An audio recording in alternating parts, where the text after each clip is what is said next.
6 o'clock, that means it's time for tip-off. Almost time at least, as both teams are lined up for their starting lineups introductions. And we are here in Hall High School. D-Rob's not able to hear anything on our headsets. Have everything plugged in like we're supposed to, but we will see. And looks like that one works just fine. Let me unmute you, D-Rob. There we go. We had very little to no time of setup over here. For a good bit, it was just me throwing together our equipment, but here we are. So welcome in, D-Rob. Big unleaded. Yo. Glad to have you here, and glad to have you all with us. Yeah, I'm kind of hearing it the same way, too. The receiving audio on our headphones is a bit weird, a bit wonk. We will work with it as much as we can.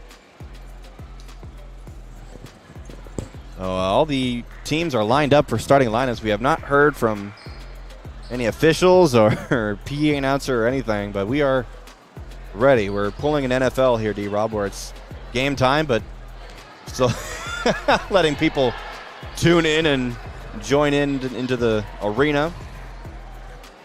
We're about set for tip-off. Looks like they won't introduce the starting lineups. The referees are signaling for the game to get started. Lady Comets making a short drive here to Hall High School.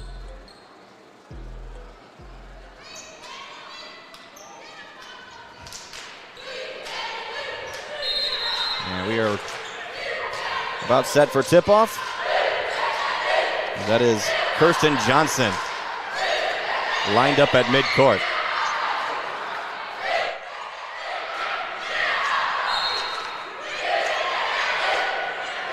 Tip is away, controlled by the Comets, but the officials blow it dead.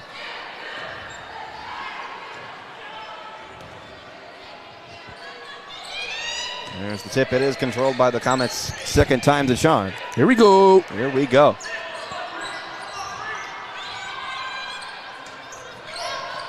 Lady Comets with possession, moving right to left.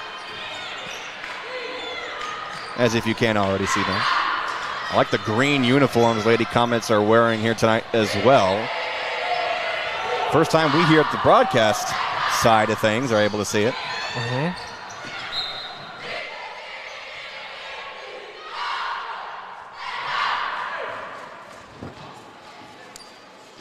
I believe you're on mic number 3, D-Rob. And yes, you are. Well, I thought I was on 3 at first. I thought that's why I wasn't hearing you, but that's weird.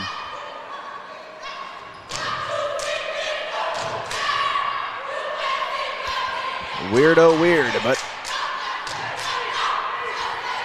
we adapt as much as we can.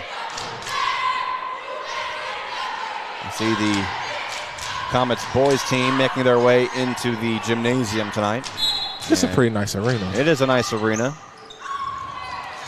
It's one of those older, large arenas in high school basketball. Oh yeah, some great players came through here.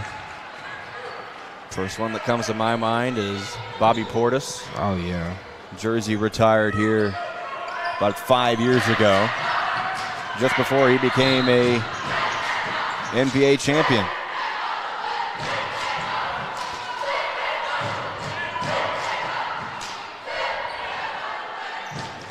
There we go.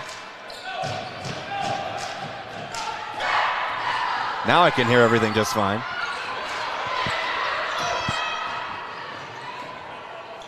Lady Comets with possession. A left corner three. Off the rim, no good. Rebound offensively, Lady Comets, and in for Kirsten Johnson for the board and the points. Put the Lady Comets on the board first, and look at that deflection by Kirsten. Ball is almost knocked off the face of Geneva Gregory. It goes out of bounds off an awkward bounce. As we call it, off the heezy.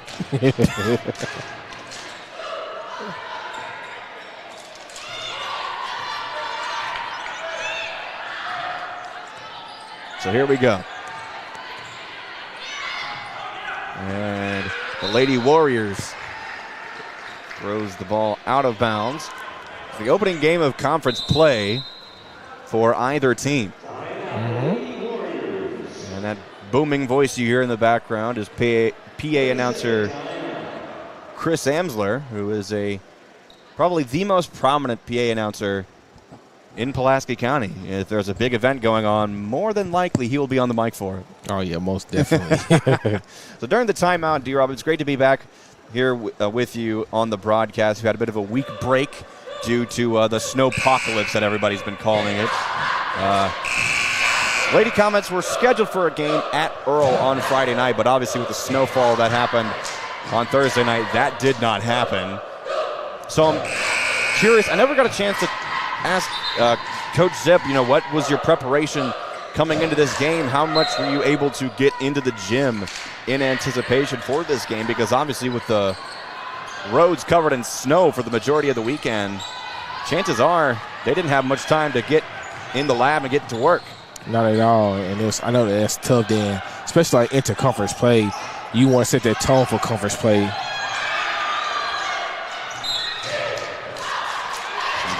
Sloppy ball handling by both teams. Ended up going out of bounds off of Hall.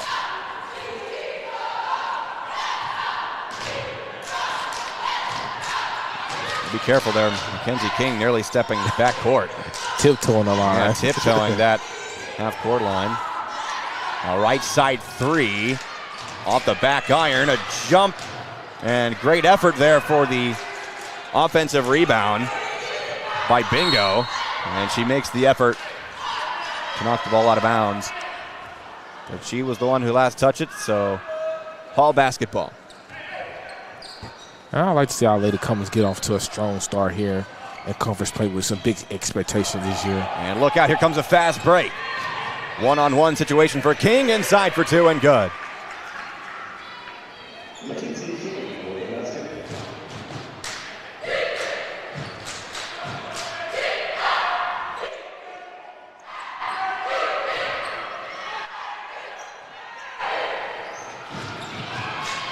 Inside look for the Lady Warriors gets them on the board.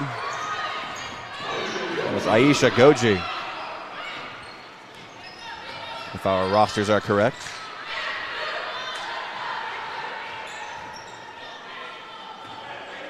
Only a 2-point ball game here early in the first. Drive down the baseline through contact and fouled was Streets. Be a shooting foul who will send her to the line on Madison Thomas. So both teams with one foul. Jamera's first shot from the line is good. 1 for 1 so far. A couple of substitutions coming in for the Lady Warriors.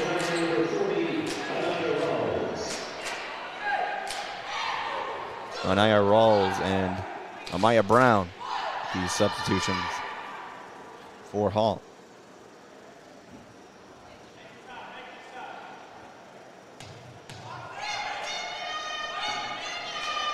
If you're a Comet fan, there's still plenty of time to make your way to Hall and get inside this building for these two basketball games here tonight. We're a lot closer to home than we were last season for conference play. Oh, yeah. Conference play last year, we was everywhere. Everywhere. Mostly down south. Listen, if you name it, we was there. Most likely, yeah. And we'll probably add some more destinations to that list, obviously with the new conference that we're in this season. And also, if earned, the regional and or state tournaments. Saw a list of the bids. I did too. That came in yesterday. But some interesting choices. We'll talk about those during halftime.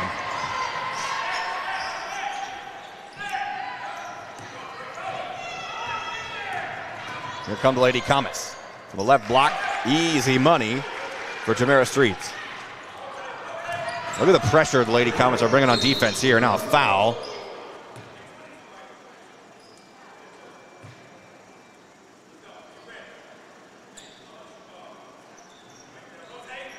thought it was going to be a foul on Tenor. But no signal for a foul. Must have been out of bounds. And a shot goes down. Lataria Thomas with a bucket for Hall, and inside, no good, and getting her own rebound is Streets. A mid-range jumper inside the paint is Kirsten Johnson. We're getting some pretty good easy looks so far here early in this ball game right there. Yes, we are. And now look out, one-on-one situation, and tripped up is Mackenzie King.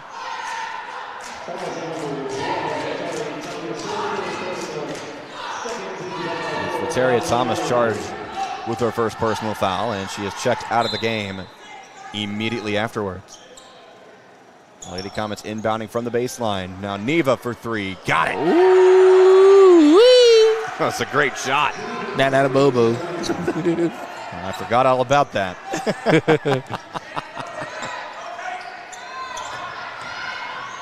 There's a drive inside off the bottom of the backboard, and they're going to call a blocking foul on Geneva.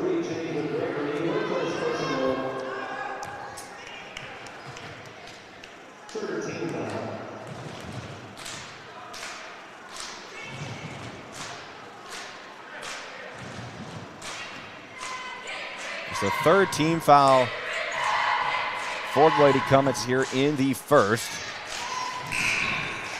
Free throw from the line is good, and here comes Jada Crawford checking in for Tenor.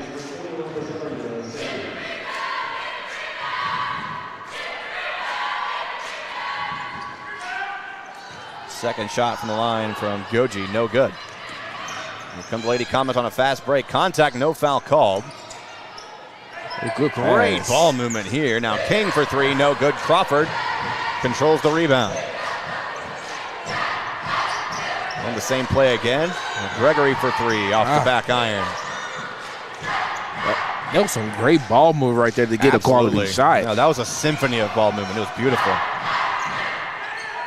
I thought, so what's she throwing the ball to? Almost a globetrotter move there, looking like she slipped out of her hand.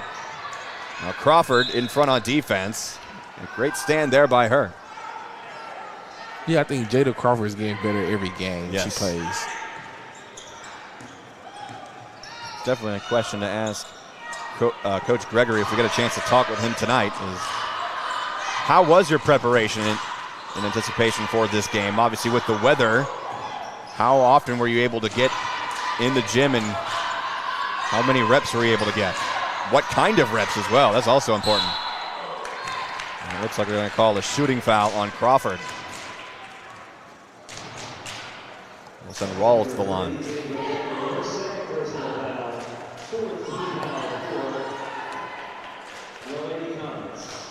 No, that's a foul on Geneva Gregory. First shot from the line, no good. Kendall Warren checking into the game now. Will come in for Kirsten Johnson.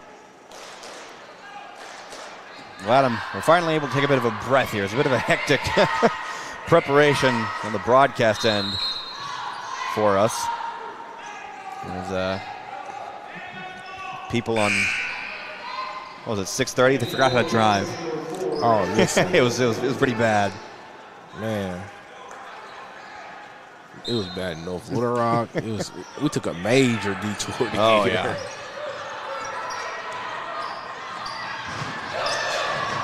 Fight for the ball.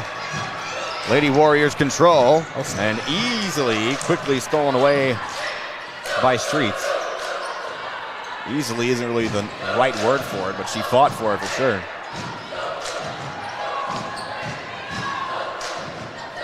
Okay. Look at Crawford boxing up and getting the shot in for the left block. You could tell she wanted that ball, and she fought all for those 2 points. She had a look in her eyes saying, give me the ball, I'm going to score. Hey, with the sky hook. Double team now by the Lady Comets. Great ball movement by Hall, and a long three off the backboard, no good. Crawford with a defensive rebound, trying to get the outlet pass to Warren. It's taken away by Hall, now a foul. They're going to call this on. There's 3 Lady Comets around her.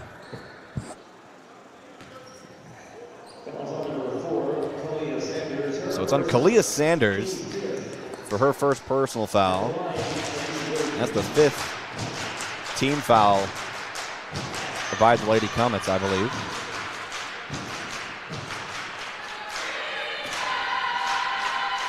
You can absolutely hear the Comets cheer team.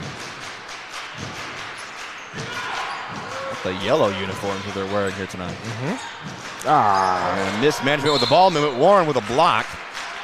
And they'll call her with the shooting foul. Nia Parker will now head to the line. We got to watch our fouls the last 2 minutes. We in the bonus for the rest of the quarter. Yep.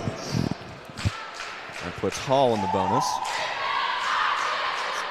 Kindley's first personal foul as well, so you're right. Having more than 5 fouls the first quarter, not a good sign. It's a very physical game right now.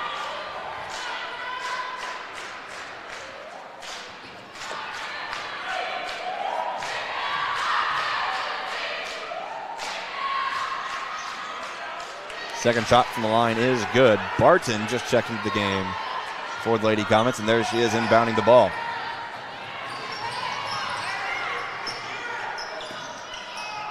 And there she is with a floater, and she goes down as she shoots. Ball out of bounds. Lady Comet ball. And it's actually our first look at Miss Barton this year, so I'm excited for that. She's a junior, Miss Denia Barton, number 2. A long inbound pass. That was a bit dangerous. Let's see what Barton can do here.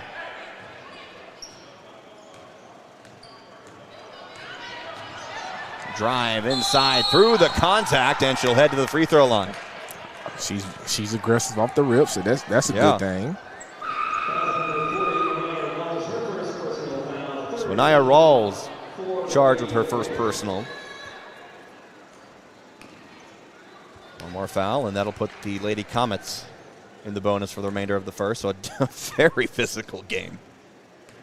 And it's only the first period. First shot from the line, bouncing off the front iron and good. I see Geneva Gregory getting set to check in to the game, and she does, coming in for Jamera Streets.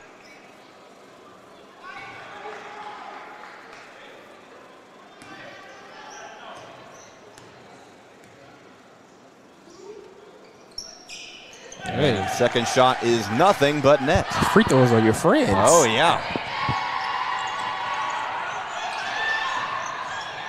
Watch out for the drive, and second chance shot is good by Rawls.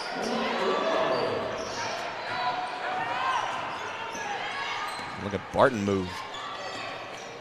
Tiptoeing down the sideline. Let's see like it was nothing. Let's see, we have another ball handle on the court, too. Good pump fake, too. Ball rolls in, out, and back in. Perfect, perfect, perfect. Just what you want to see. A drive inside and in. That was Goji. And now Lady Warriors bringing a full court press. That causes Lady Comets to go back court.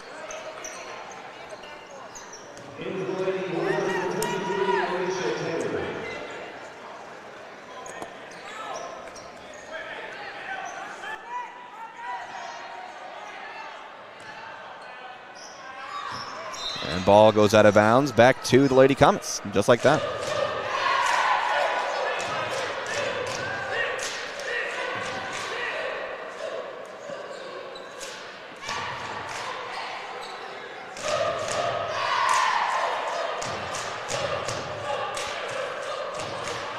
.42 seconds remaining here in the first.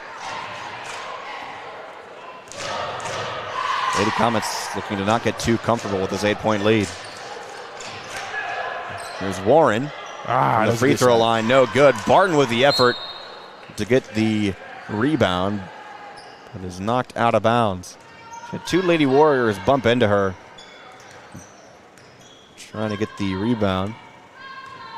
Now, shot clock is dead. 20 seconds remaining here in the first. Hey, look at this pressure. Great defense. Lady Comets sitting in their chair and stolen away.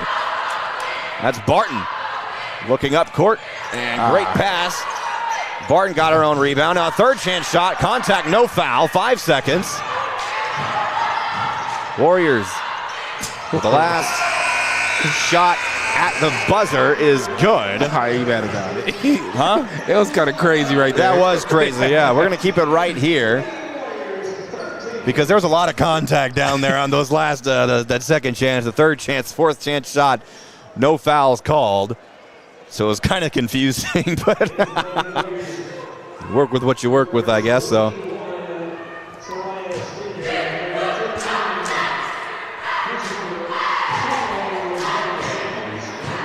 So hopefully you were all safe and warm and enjoyed your, was it milk and bread from the grocery store during the snow? Well, I didn't have milk and bread. I was eating like hot wings, and chicken nuggets. I wasn't very lucky. I was stuck in the hotel for the whole weekend. So I had what I could possibly get. A hectic weekend for sure. And it's a bit of a warmer day today, I notice, and we don't want to get too used to that because I hear that according to the Arkansas Storm team, a cold snap is on its way.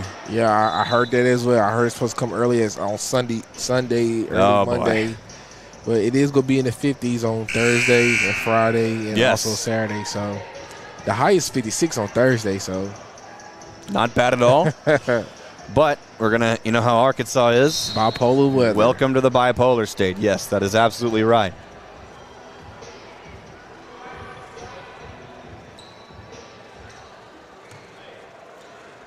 You know what I'm intrigued so far by the lady comments? What's that? And Coach Gary, how much depth we go into the bench. Yeah. We literally have played like 12 players already. Feels like everybody on the roster for the Lady Comets has played a minute. Probably got one or two Lady Comets have not checked in yet. Speaking of, there's Mackenzie Jackson, number 15 on the court for the Lady Comets, making her first appearance of the night. There she is with the ball, and she's in a bit of a pickle here, a one-on-one. Timeout, Zip. So here we see that Hall has amped up the pressure a bit too. We saw this in the last game as well against Nashville, where they also were trailing and struggling against the Lady Comets, and they push up the full court pressure, and all of a sudden the Lady Comets, they don't want to succumb to that pressure, but it's looking like it's going in that direction. Yeah, we getting rattled a little too easily when it's coming to the pressure and the press. So we just got to stick to our game plan. Like, we did an amazing job that first quarter, like moving the ball, not getting trapped in the corners, keeping the ball in the middle of the floor. So we just have to continue to stick to the game plan here. So after the timeout, it is Lady Comets ball. I'm glad to see some Hall fans joining our broadcast tonight. Fight for the ball on the ground. Lady Warriors control. Shot no good. Second chance shot also no good, and no jump ball called. Lady Comets got to get away with it. Oh, Stormy Sanders who brought the ball down. Now Jackson, shot no good. Second chance shot is up, bounces around and in. I believe that was Tenor with the shot. Yes, sir. She was surrounded by white jerseys I couldn't see.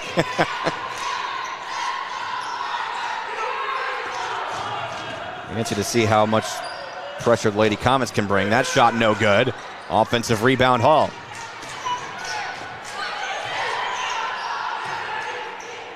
Inside the paint in double coverage. Stormy brings down the rebound, gives to King. King trying to slip away, passing it up court, intercepted. That's Thomas who intercepted the ball. Now a drive inside by Goji. 2-on-2. Jackson spins away from the right block, no good.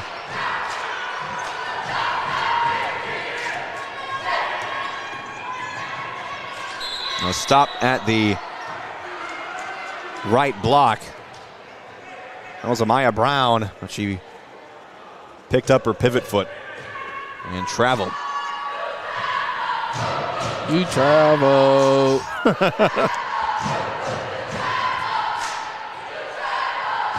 21-17. Lady Comets lead, but that lead is collapsing quickly. A long three. Bingo!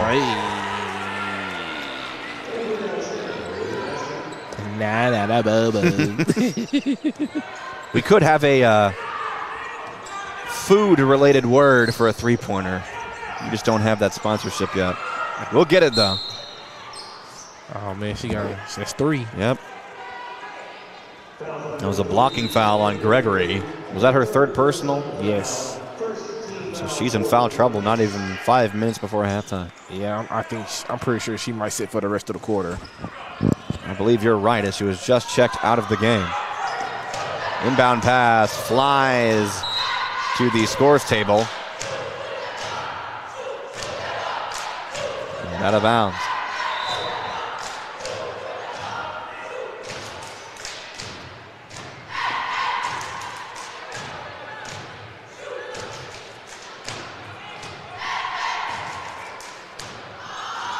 We've got a lot to talk about during halftime, D-Rob, you and I. Oh, yeah. So we will save some discussion until then. Here's Streets for three. Great looking shot, just hit the back iron. And a good effort there by Ambriel, but unfortunately her foot hit the ground before she could throw the ball off Lady Warrior.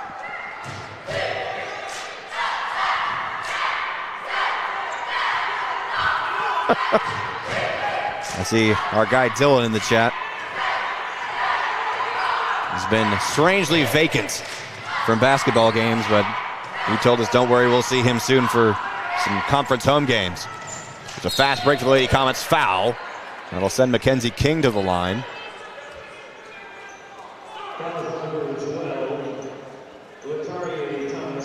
So Thomas was charged with her second. Everyone but Mackenzie will head to Coach Gregory during these free throws. First shot, perfect.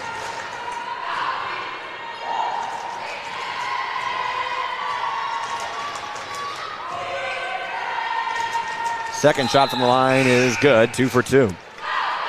And we definitely get some all-around scoring from everybody. Everybody is literally chipping in. Yes. I like the speed that we're bringing on the ball movement, but we don't need to rush ourselves here as well. Yeah. Got to make sure, because wise man once said, a good shot starts with a good pass. And look out, ball on the ground, picked up by the Lady Comets. Now from the zone is no good from King. Now fast break, Hall nearly going out of bounds. And stolen away by Sanders. Here's Johnson. A great behind the back move, too. And one.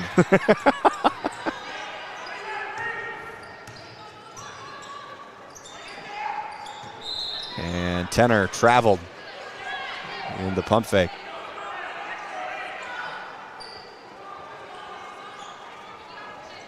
If you're a basketball fan and feeling a bit bored on a Tuesday night, come on over to Hall High School and have fun cheering on the Warriors or the Comets. Preferably the Mills Comets. Right. But you know we all support all the student athletes on the court. That's our number one goal here for every single Natural State sports broadcast. And it's worth mentioning, if you yourself or you own a business and you want to sponsor the school directly, a great way to do that is through our network's broadcasts. And you will be seen on every single broadcast that we do, and that is directly going into supporting the school. Mills University Studies High School. Three-man pressure on the left block. And now look out, that turns into a one-on-one. King in front, and a double dribble. She's just too quick for her own good. Yeah. 4:20 remaining here in the half. And a mishap with the inbound gives the ball back to Hall. So you can tell there's some jitters going on after the week-long break. Yeah. Ball is stolen away by Streets. And she was fouled.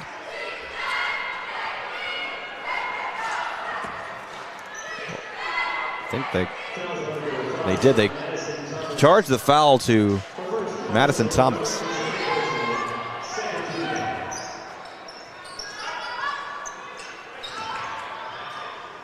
King for three. Off the rim, no good, and batted out of bounds by Kirsten Johnson.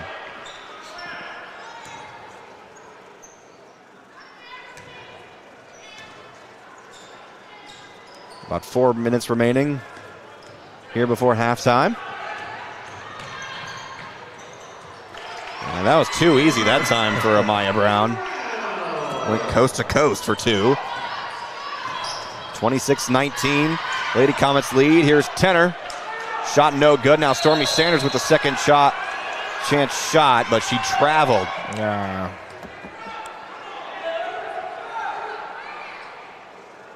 And discussion here by the officials. And they change it. It is Lady Comet ball. It's going to be a pushing foul.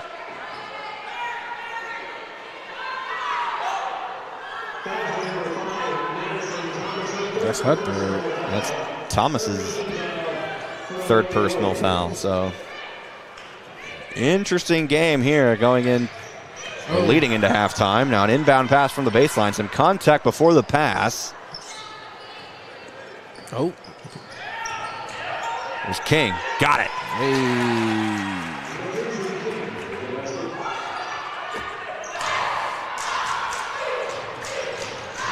The ball is batted away and stolen by Tenor. And here comes Streets. Trying to slip through double coverage, and she's fouled by Brown. That's her first personal foul. That's the fourth team foul by Hall. Lady Comets only have one team foul here in the second. We're doing a really good job getting these passing lanes. Yes. A pull-up jumper for three. Just short. A heads-up pass. Flies out of bounds. Almost hits the door. Incomplete pass. Second down.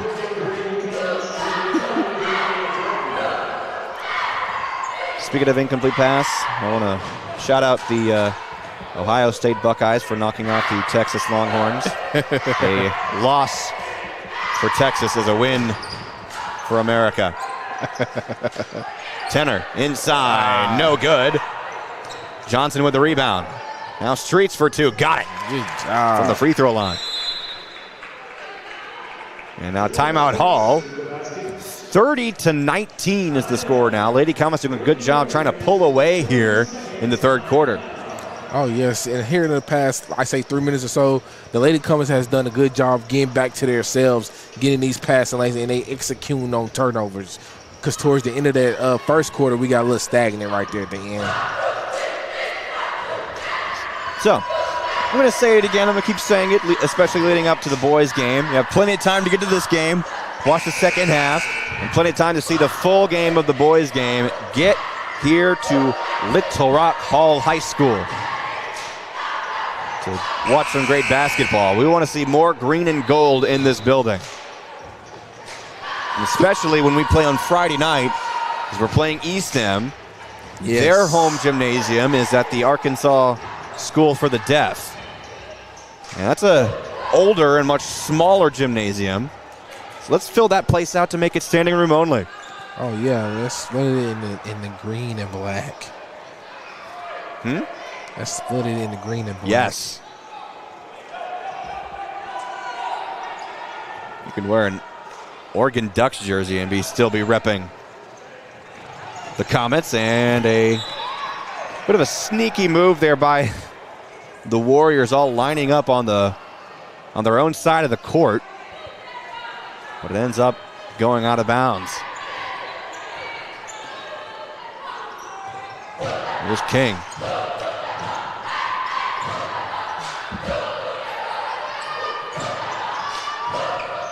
Tenor shot no good. Offensive rebound. Lady Comets. It's Barton again back in the game.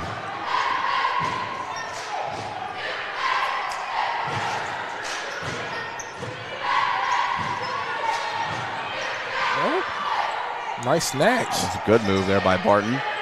Look inside, and shot clock expires. Oh, man.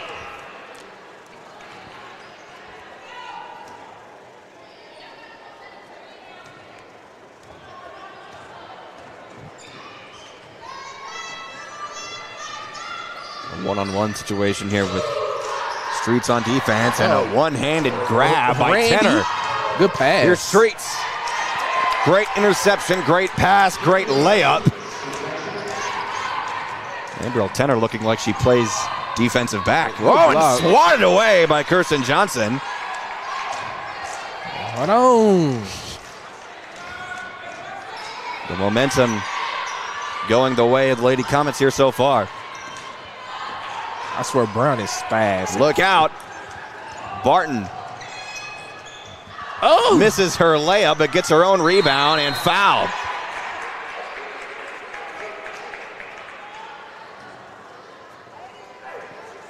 Could be a foul on Thomas. That's her third.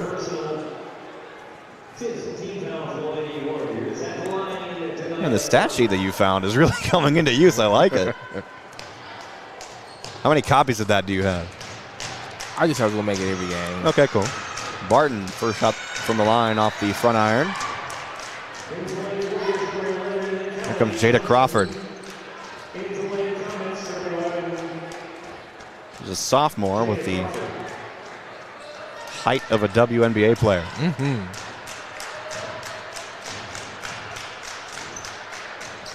Nothing but net that time for Denia Barton, her second shot from the line. Now 90 seconds remaining here in the half. Good block. Shot blocked by Crawford and rebounded by King. Look out. King looking for Barton. She picks up her dribble to the right corner. Now Crawford, a lot of contact, and she traveled. She got bumped, Rev. Yeah, I agree with that. She definitely did get bummed. But, oh well, what can you do? A minute 10 now.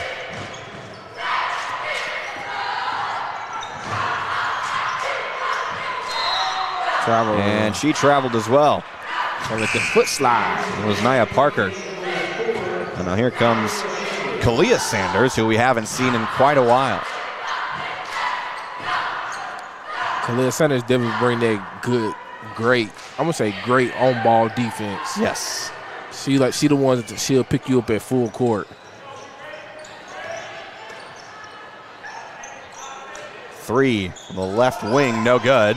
And out of bounds. I'm gonna say our percentage is a little down from last year from the three-point line. Yes, it is. I know last year we was cashing out. Yeah, we were.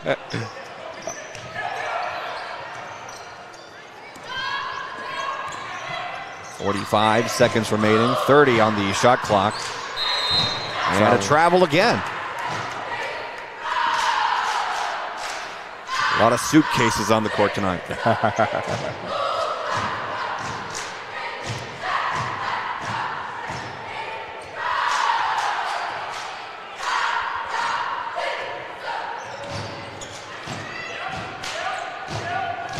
A three from the left wing. Hey. Bang! Kalia Sanders. I know she was going to cash out. And ball goes out of bounds. Off of Hall. No shot clock for the remaining 25 seconds.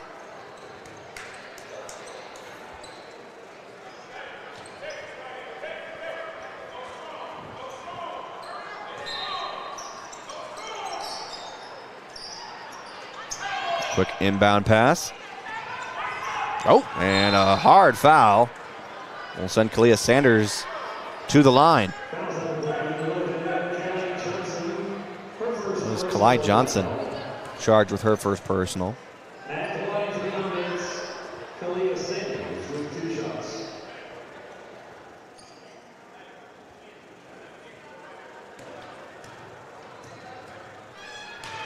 Sanders shooting two from the line.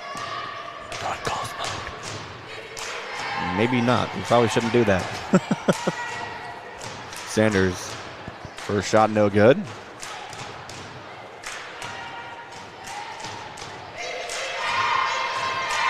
Second shot is good, though. Good job. 21 seconds remaining, and ball stolen away by Johnson.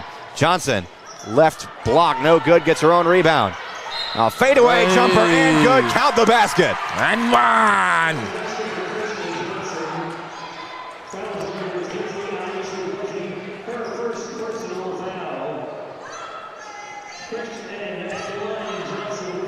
Foul was on Goji.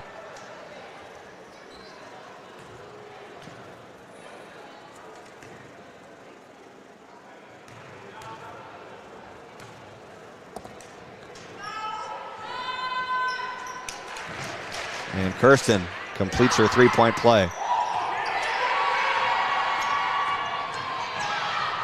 And shot blocked by Crawford. Second chance shot, no good. Third chance, nada. 5 seconds now.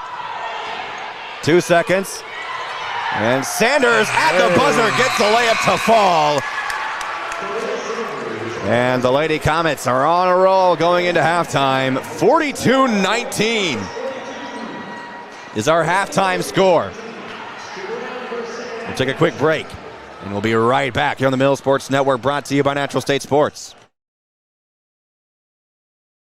You should choose PCSSD because of the great teachers, the great staff, and the opportunities that your child will have to further their education, their social development, and basically just their lives. My kids are getting a great education. They are getting great opportunities to be involved in sports and extracurricular activities in the community. I believe that for our family, we chose the best possible school when we chose PCSSD. If I were to do it all over again, I wouldn't do anything any differently.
Yeah. Yeah.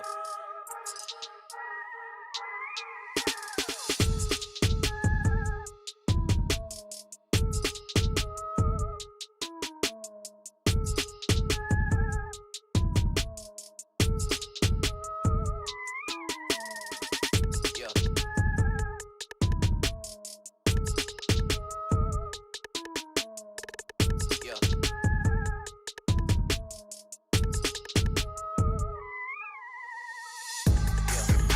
I got it. I'ma hit off. I'ma hit off.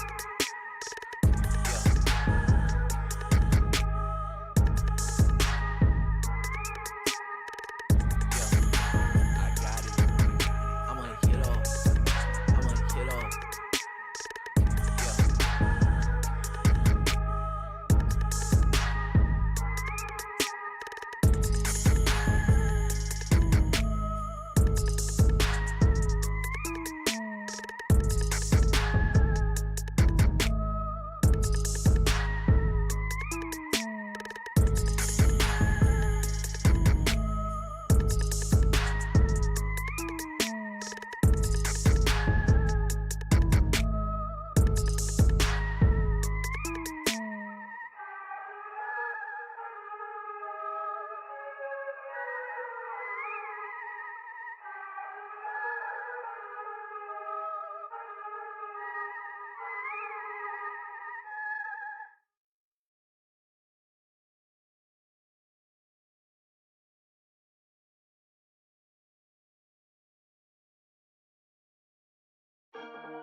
Welcome you back here at halftime. Lady Comets lead 42-19. I can't recall the exact time, D-Rob, but that's been 19 points for Hall for a really long time.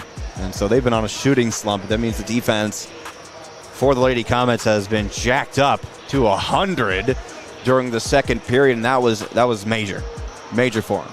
Yeah, that was definitely major right there. So to end that second quarter right there, they amped that defense up. They got in on passing lanes. They converted them turnovers into points, and that was really the main thing for us. One of like the main goals I know Coach Zip and them had coming into the season, converting them turnovers. Because we are a good, hard defensive team, but it'll make you a better team when you're able to convert them turnovers into points. Yes, that is absolutely true, and that's something that the Lady Comets kind of struggled with last week.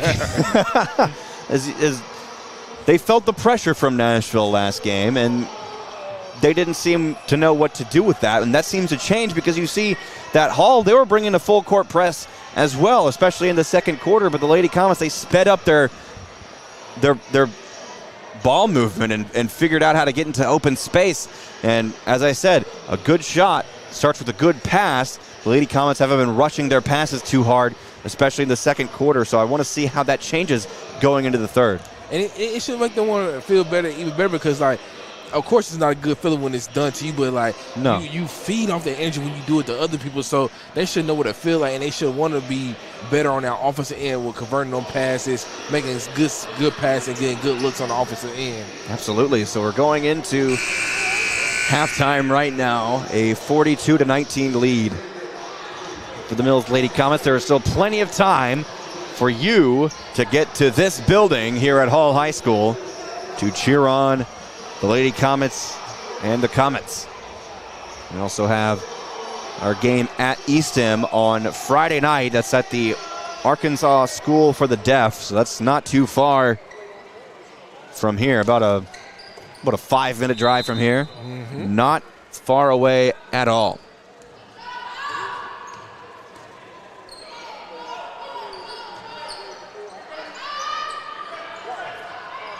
So Lady Comets starting the second half with possession. Hall has been running this 1-2-2 zone defense for most of the game, and that gives the Lady Warriors some open space to cover defensively, and that's been given the pressure for the Lady Comets. King for three, got it. Hey, It was a good first possession that time by the Lady Comets, keeping their composure with the pressure in front of them. And ball stolen away by Gregory for a brief moment, and now in the right block, no good. And a travel.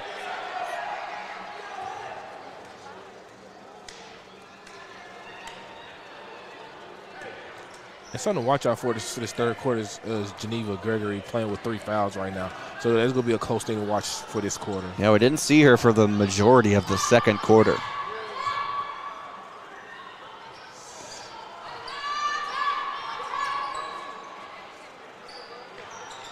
Good pump fake there by Streets, and Kirsten Johnson is fouled. Fouls on Madison Thomas. That's her fourth.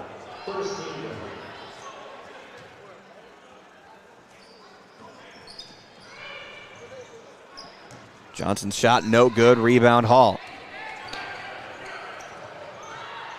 And look out, stolen away by Neva. 3-on-2. Good ball movement here in transition.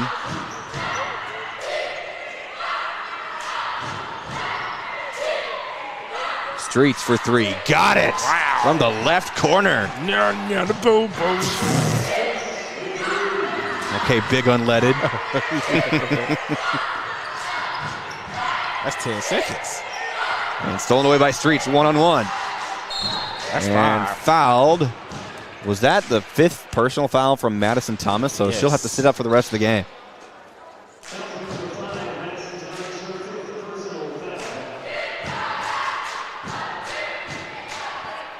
So Madison Thomas has fouled out of the game. From her 5th personal foul. Not even 2 minutes into the third.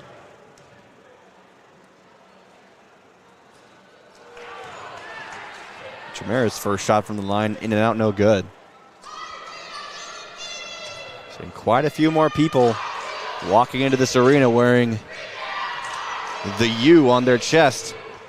Need to see a bit more now. And second shot from the line, no good. And we'll give her another shot.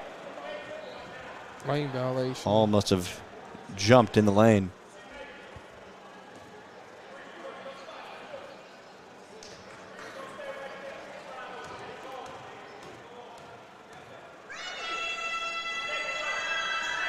And Streets.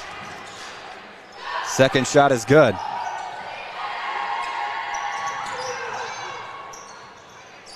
A good defensive stand there by the Lady Comets. Now fast break. Streets in transition. And one! Yes, sir. As I should say, yes, ma'am.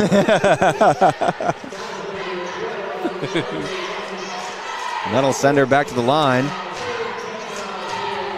The 4th personal foul by Lateria Thomas.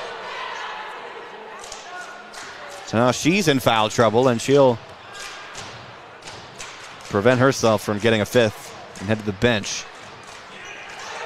Jamara Streets completes the 3-point play. And steals the ball away and gets 2 more. Just like that. We're going to call this the Jamera Streets quarter. Most likely, yep.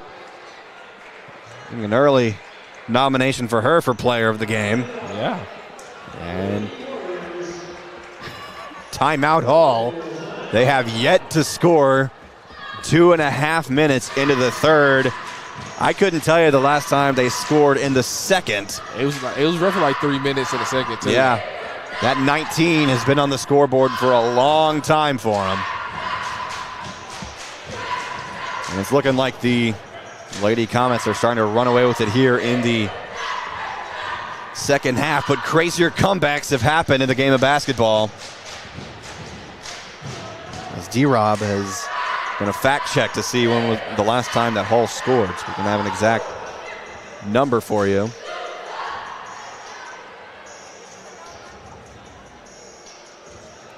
We got to do some quick math. Lady Comets now have 54 points. Since the 4-minute mark in the third quarter. Wow. How much points did the Lady Comets have at that point? 26. Good gracious.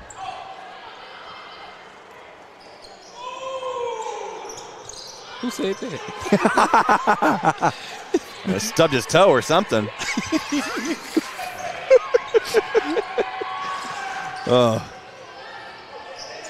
And Dylan also clarifies, saying it was 3:58 in the second. Now a good steal there by Tenor. Ball on the ground.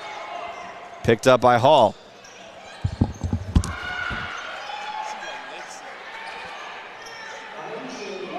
And the Lady Warriors end that scoring drought. Here come Lady Comets. Shot inside and good for Tenor.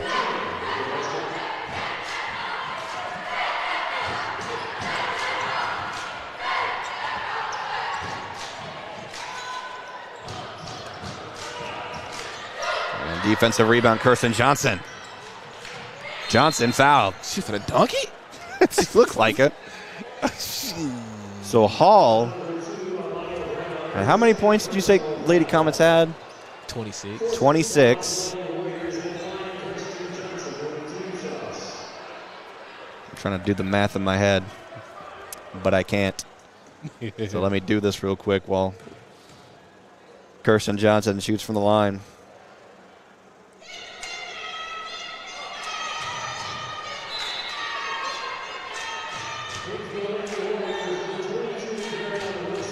So in between buckets for Hall in the second and third quarters, they had a 28-0 deficit. So Lady Comets scored 28 points over the Lady Warriors before Hall could score again. I can't do math, so I had to pull up the calculator.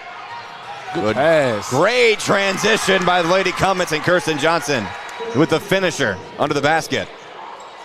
And they'll get it for a foul. That was an easy one right there. Denia Barton coming in back to the game for the Lady Comets, checking in for Jamera Streets. A well-oiled machine this Lady Comets basketball team is here tonight. Here's Tenor. A lot of Lady Comets tipped the ball away, and Tenor was the one to control. And now a stoppage here. Looks like a timeout Hall. Chill out, ladies. They done blew this thing wide open. Well, I mean, I'm telling you. They had us in the first half, not going to lie. And the remaining 4 minutes of the second quarter, Lady Comets went on a run, and now here we are. They lead by 40. And holy cow, when was the last time we were able to say that? I say a long time. I think it was our first basketball game. This year or last year? I think this year. I think we had a blowout win. Mm-hmm. I have to go back and look at that. I have to go back and fact check. This year's been a very healthy Lady Comet basketball team. You see the replay here on your screens. Look at that three-pointer. As I just said, it's a well-oiled machine this season for the Lady Comets, not only on the court, but the rotation on and off the bench as well. And that's exactly what you love to see. Almost different. Yeah, Robinson. When we played Josie Robinson, we had won that game 72-16. I like it. I love it. 4:10 remaining here in the third, and ball tipped away and stolen by King. Johnson, left block, no good. Tenor with the rebound and knocked away, stolen by Brown. Brown's quick. Yeah, she is probably the quickest on the court right now. She lost her shoe. Goji with the rebound, and she's fouled.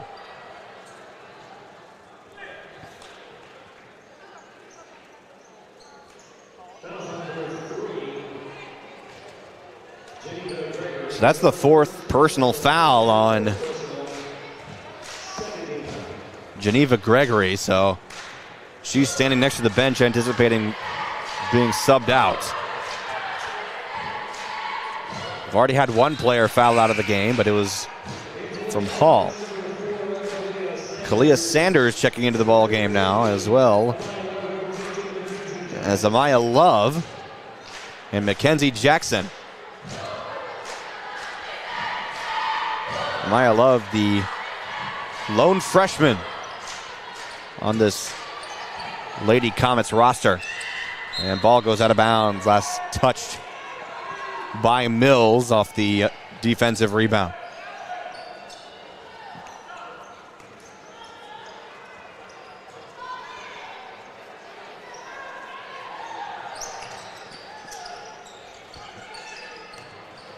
Good pass.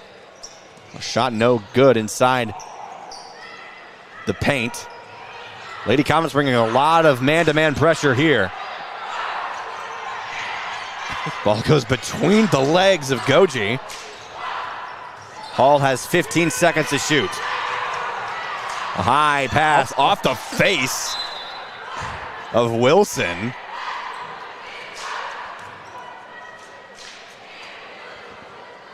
And now it's Lady Comets ball just like that.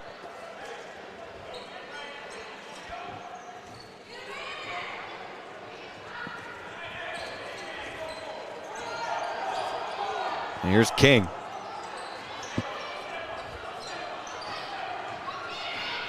Mackenzie King, almost a one-person possession there. Can't finish it, though. Like the neon green shoes that Coach Gregory's wearing on the bench tonight. He's got to get us the hookup from Rock City Kicks. Yes, sir. I could use some new high tops. So Denia Barton charged with her first personal foul. And that was the third for this quarter by the Lady Comets. And ball stolen away by Streets off the inbound, and she's fouled. I believe that's the fifth team foul for Hall, so that should send her to the line. Third personal foul by Amaya Brown. They got them fast. Just under 3 minutes remaining here in the third. You still have plenty of time to get to the arena here at Hall High School. If not, grab the link to the stream and spread it around to your friends and family. Say, hey, the Comets are on. Stop what you're doing. Pop some popcorn. Yeah. Jamara's first shot from the line is good. Tell your mama, tell her uncle, tell your grandma, tell your sister, tell your cousin. Tell like and subscribe, tune in. Tell their dog. The more of the Mills Comet family that watches this broadcast while not in the building, the better. First and foremost, get in the building and support these student athletes in person. And shot blocked, but it's going to be a foul on Love. That's her first personal foul.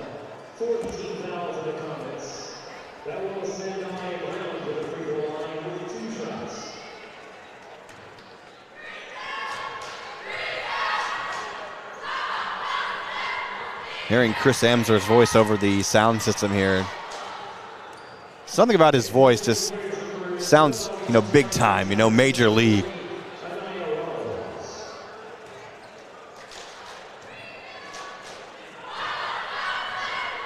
If you feel like you're at the Super Bowl hearing his voice. Second shot from the line is good. Now baseline inbound for the Lady Comets. Love was wide open from the block, but the pass too high. Clock will continue to roll here. 2:10 remaining. Ball goes out of bounds. He did the same thing. Yep.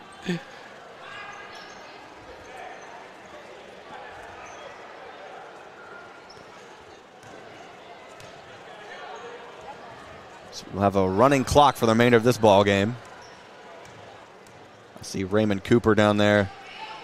He looks like he's trying to be incognito. You see how he's dressed? Look at his hat. Yeah, with his hat and his jacket. It's an interesting wardrobe choice there by Ray. Good transition there by Hall, and Goji finishes it off.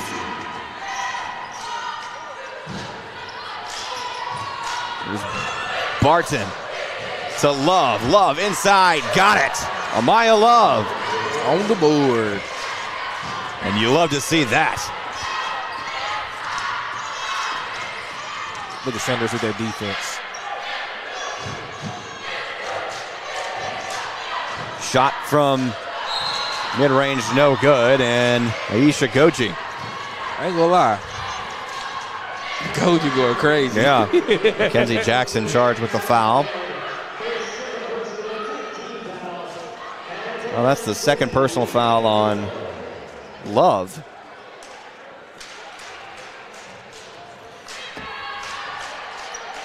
I like that despite being up by nearly 40 points, Lady Comets have not slowed down their tempo. They're still bringing the pressure on defense, still trying to get those quick passes. And there's Amaya Love inside the right block for two again. It's the same philosophy from Ray Cooper, really. Just keep pushing, keep bringing the pressure all game long. Nice step through. And one. And one. Let the bodies hit the floor. Yeah. Clock will continue to roll. Sure, this will be the end of the quarter right after this free throw. Shot clock is off. She picked up 3 fouls fast. Yeah, Maya Love with 3 personal fouls. 3-point play cannot be completed, knocked out of bounds by Mackenzie Jackson, and that'll do it for the third.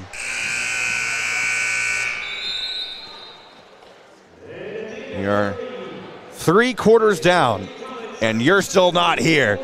Get here to Hall High School, and if you can't, share the link to your friends and family. Let them know that the Comets are playing. And it's something you don't want to miss. Yes. First and foremost, though, if you can, we'd love to see you here in person being loud and cheering on the Comets, because there's nothing better for these student athletes to have a big crowd in person in support of them. And what's even better than that is them being loud for all 4 quarters. So get here as soon as you can. You've got a quarter and a full game to catch here at Hall. Like this live stream, share it out to everybody that you can. And if you would like to support the Mills Comets basketball teams, you could do so by sponsoring these broadcasts, because if you do, that goes directly to the athletics program.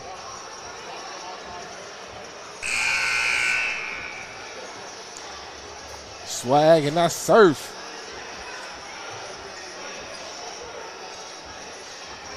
So here we go, 4th quarter, 8 minutes. Will be a running clock here tonight. That song reminds me when Kirk Cousins made it to Atlanta and they played at the game. He said, I like the swerf and swag they do at the stands. I said, poor Kirk Cousins. I guess he'll love Auburn if he ever has a chance to go there, because they go crazy with that. In transition, Gregory's back in the game. She's pushed out of bounds, no foul called. Good sportsmanship.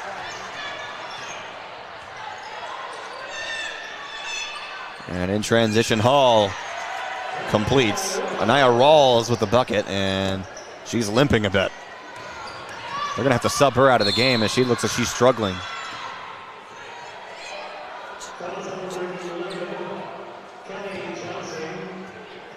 So Khalid Johnson charged with her second. Seeing more and more folks make their way into the arena. All we're missing is you.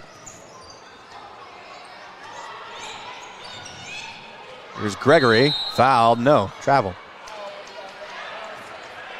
He busted through a couple of curtains to try to get that shot off, but they call her for a travel. It's not like it matters that much with his deficit, though. And the ball is picked off by Stormy Sanders. Here's Geneva. Floats it up and in. Floater.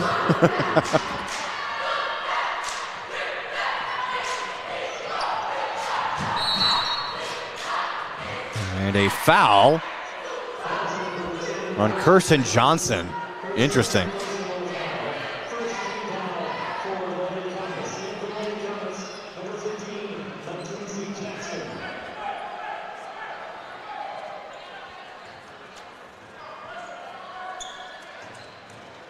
Look how quick she is. Yeah. That's Amaya Brown, and she's also fouled.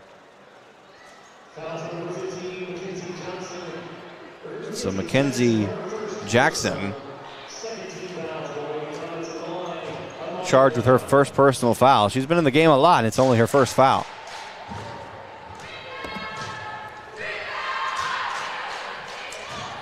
Brown's first shot from the line, no good.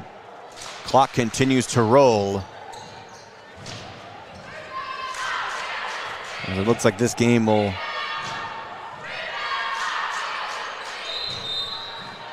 remain in the hands of the Lady Comets for the rest of this fourth quarter.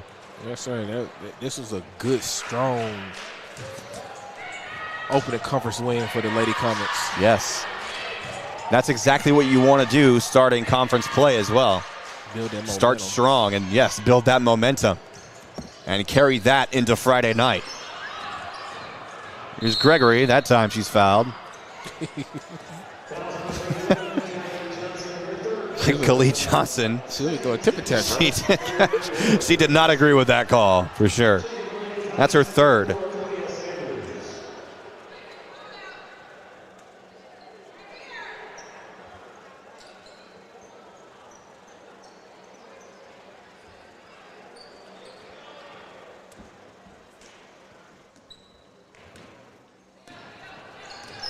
Lady Comets could just hold on to the ball as long as they can until that shot clock hits at least 5, and there's a great shot there by Kalia Sanders. Yes, sir. Because despite leading this big, the Lady Comets, they still play fast. They still play with that high tempo. Kind of like they're just improving their game with that strategy. Sanders charged with her first personal foul. And here's Brown at the line.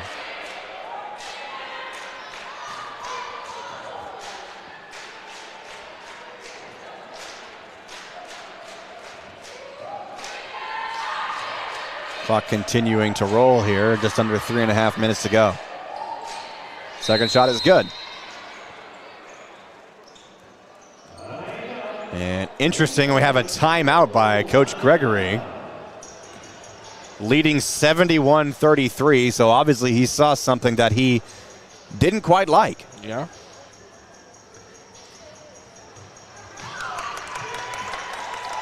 That's what I was saying. You know, you don't have to. You could slow down your tempo as much as you want to, but that's not what Coach Gregory wants to do. He wants to keep playing fast. He wants to keep playing with that high pressure on defense and that quick tempo on offense as well. Yeah, he's one to make a statement. Yes. And that's what you have to do. When you start an open conference play, you have to make that statement. You have to put the conference on notice that the Lady Comets are here and we are here to stay. Because last season in conference play was a big struggle for the Lady Comets. Not a lot of victories in that win column in conference play, and they had to earn their right to be in the regional tournament. And so with that, chip on their shoulder, they're still going to keep playing hard. Yeah, they earned their last bid in the they earned their 5th seed last year, and they got a taste of what their regional tournament feel like, and they want to go back. They do, yes. Here comes Barton to Crawford. Shot no good. Foul. She doubled. She did something. Yeah. So foul charge to Rawls.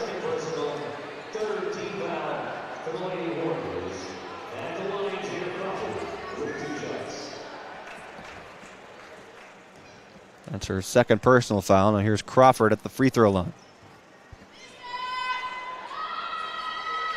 Great first shot.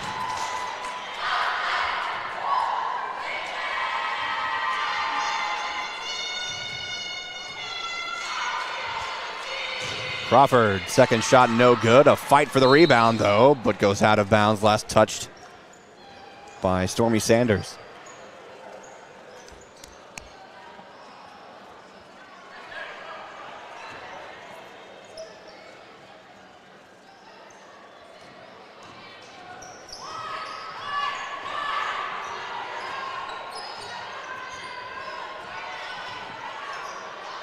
And a good defensive stop there by Denia Barton, and she's pushed.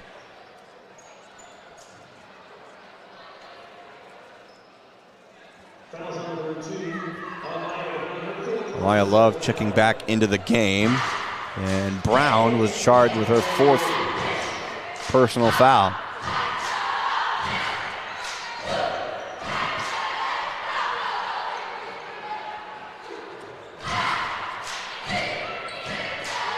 I don't think they reset the shot clock. It looked like it was still going.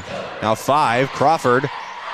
Shot no good, and Sanders came down for the rebound, but came down with a lot of contact and was fouled.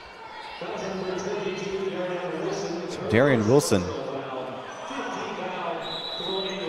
charged with the 5th team foul for Hall, and that was her first personal foul, so that should send Stormy Sanders to the line to shoot a couple of shots. She can take all the time she likes. That'll end this ball game.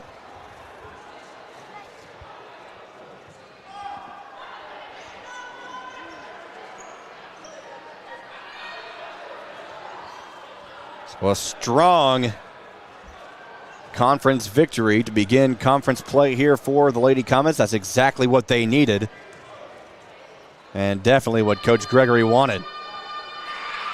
Stormy's first shot from the line, no good. That's what they say, exactly what the doctor asked. Yes.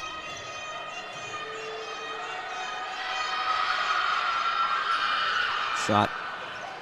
Second shot from the line, no good. 10 seconds left to play. Here's Rawls for 3, no good. Rebound, Kalia Sanders. And there goes the buzzer. A opening statement in conference play for the Lady Comets. 72-33 is the final score for the Lady Comets' first victory in conference play. A strong, strong victory. A lot to a little, D-Rob. That's exactly what they needed to start. Yes, sir. That was a great win. That was a great, strong win. I'm very proud of Coach Zip and Ball Club, all the coaches, all the Lady Comets. That was a great job. Hey, start strong. Yes.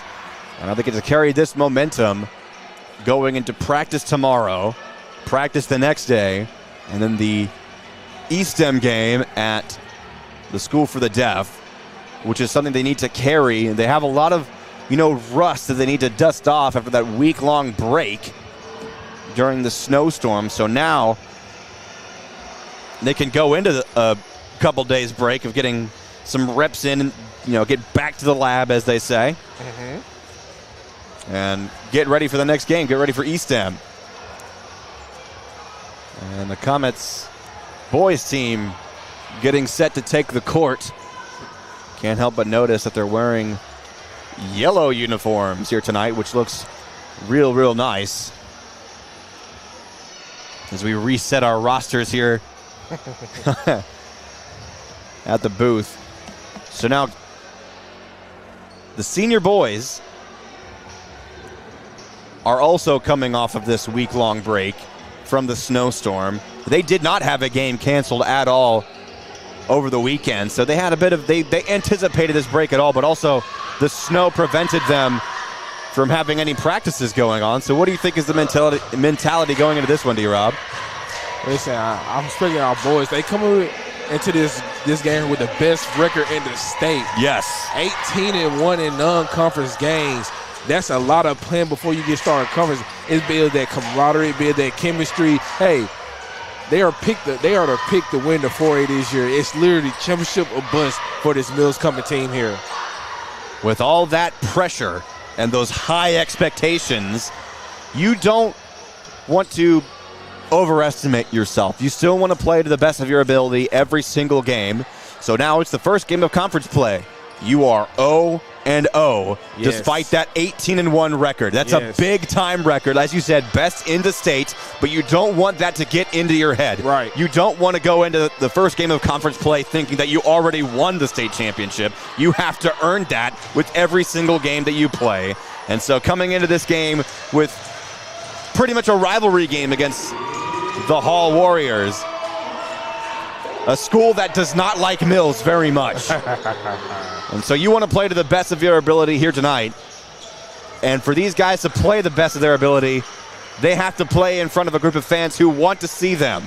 So get your butts to Hall High School here tonight. If you can't make it tonight, be at the school for the depth as we face East Em, which is going to be another high-quality matchup in conference play, as this season's going to only get better and better as we progress. Yeah, and you hit it right on the nail. Like, can't get the big head with that big non-conference record, because guess what?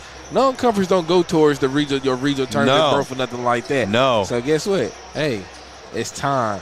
It's conference players here. What you say? If you at home, you got your popcorn, you better get the popping. Yep. If you're staying at home, pop that popcorn.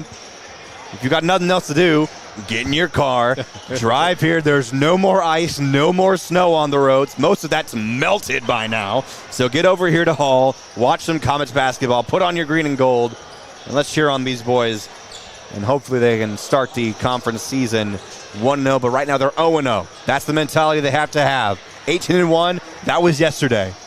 Tonight is the night where they start strong. And so talking about regionals, D-Rob. Yeah. There's a lot of 4A bids here. From what I could see, we're in the 4A 5. There's no 4A 5 bid for regionals, but I know we're in the 5 South. So looking at the 4A 4 bids is DeQueen, Monticello, and Star City. So if we earn our right to play in the regionals, something tells me we'll be in one of those 3 schools. I'm going to say it probably be Star City. I think it's going to be Star City. Really? Yeah, because I think with Monticello getting that new gym down there, they go probably want to host that state tournament down there. Because, like, when I was a senior in high school, Lone Oak had just got their new gym, and they hosted that same year. They opened up. They hosted the state tournament. So, hey, you know, this will have to go far. Yeah. You think that Monticello won't be able to host both the regional and the state? No, they won't do that. Okay. I don't think they'll do that. So for state in 4A, it's either Highland, which is all the way up in North Arkansas, Magnolia, and Monticello. Yeah. So we're either going north or south. Pretty far away for either tournament. But we had a pretty good turnout for the semifinal game in Farmington. We definitely did. We're definitely closer hypothetically, if we go to Monticello. We've been there before. We had a pretty good turnout for a Saturday game there, so we'll need everybody there if we go down to Monticello. We want to make sure that that's Galaxy South, if that happens. I like that name. Yeah. I want to see everybody there because the tournaments felt a little vacant. Not a lot of green and gold for those games in the postseason. It was a bit of a shame because these, especially in boys play, they earned their right to play against the best in the state. Well, technically, granted, with that tournament being in Farmington last year, you know, Farmington was loaded.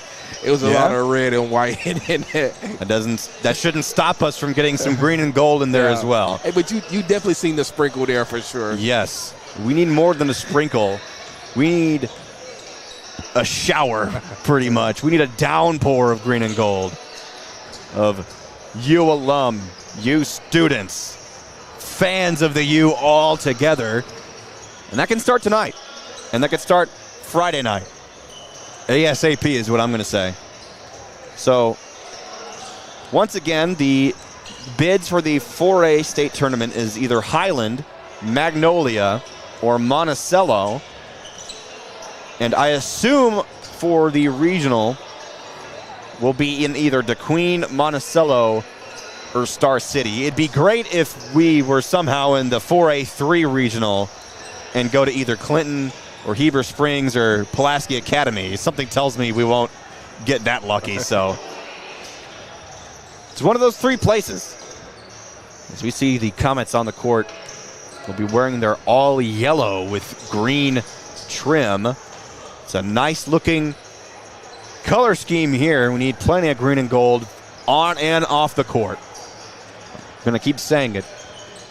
The hoodie I'm wearing is all black, but the U logo is green and white. Ain't no yellow on here. What's with that? I think we could go with like a classic Oregon Ducks look with our uniforms, don't you think? Yeah, we could pull it off. It would look nice. I can't think of any other team that wears green and gold in the state. There might be a couple, but not that I know of. Green County Tech. Green County Tech. They're what, 6A, 5A? Alma. They're kind of a green and like old gold, kind of a faded gold. Like the Irish. Yeah. They wear that Georgia Tech gold. Ours is more of a yellowish gold. So you rooted for Ohio State versus Texas. So who are you rooting for? Nobody. In the championship? Nobody. I just wanted Texas to lose. That's it? That's it. I just wanted Texas to lose. That's all I care about. I'm definitely going for Ohio State. I did. Look, I was upset for Arizona State losing to Texas. I was especially upset they couldn't beat Texas. Well, that game was crazy. But it was crazy. I feel like Arizona State had all the opportunities. It was targeting. True, definitely was. Arizona State had all the opportunities to win that game right there. Cam Scatterboat. And so, college football talk aside, we're here for basketball. And we are 3 minutes away. So we'll take a quick 3-minute break right here on the Middle Sports Network. Brought to you by Natural State Sports.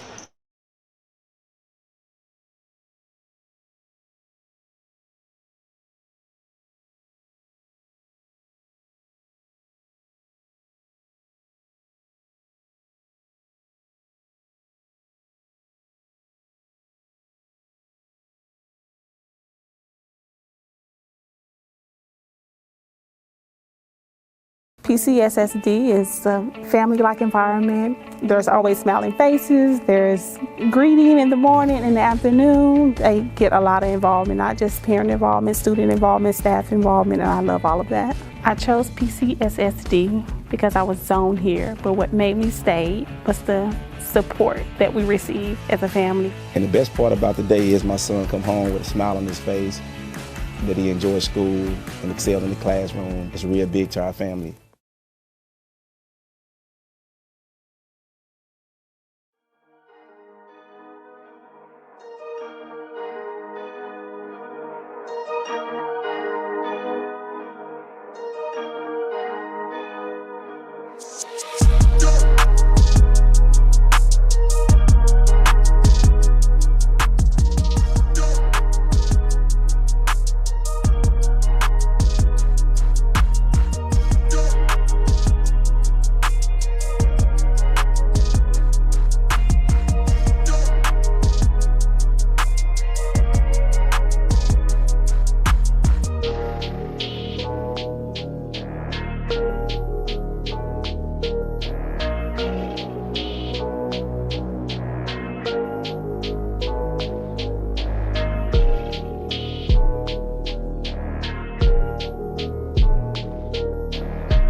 You're a minute away from tip-off as your Mills Comets will take on an old rival, the Hall Warriors, here tonight to begin conference play. D-Rob mentioned that the Comets were 18-1 in non-conference games, the best record in the state. So now you come into conference play, that record does not matter anymore. From here on out, the Comets, at least for this to start this ball game, are 0-0. Conference play starts now. And they're going to look to go 1-0, but they're going to have to earn it against a feisty Hall Warriors team as Darius Robinson rejoins me here on the broadcast. Big unleaded. Yeah. You can see the boys down there, the Comets, they're getting hyped down there underneath that basket. They take off their shooting tops, reveal that all gold uniform with the green trim. Beautiful, beautiful uniform. One of a kind look here in Central Arkansas. Interested to see what the starting five is that Coach Cooper will roll out here tonight.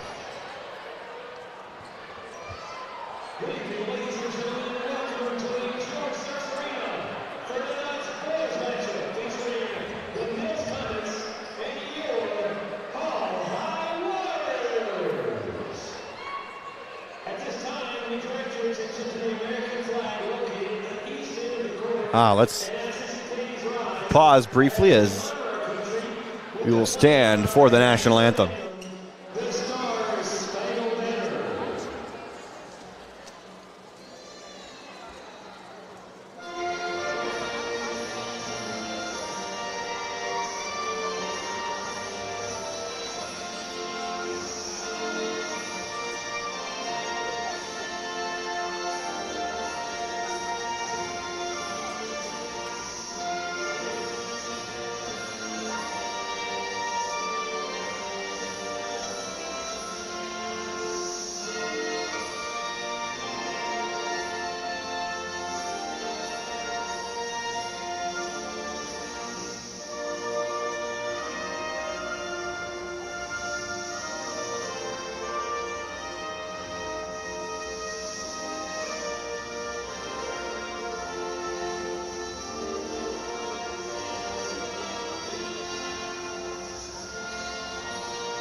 Always great to stand in honor of those who serve our country to protect our freedom. It's also, and especially to honor those first responders fighting the fires down in Southern California. First introduced for the Comets, Jody Bell.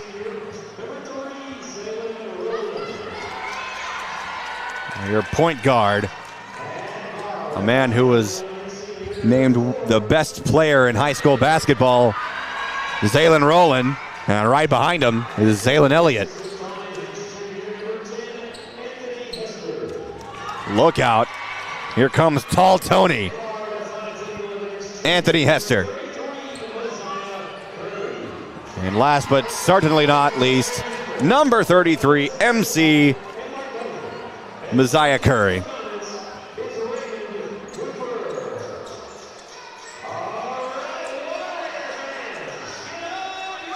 Let's see who Hall brings out for the starting five. Hall wearing their white home uniforms with black trim, a very clean look. Yeah, for sure.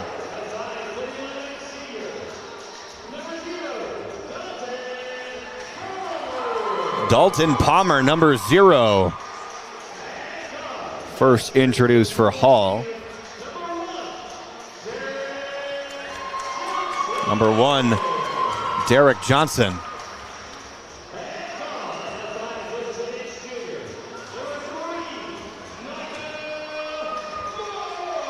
Micah Moore, number 3. Derek Johnson's actually listed here twice on our roster. Landon Hill, number 12. The 4th to be introduced for Hall, and the 5th, Damari Hollins, number 14.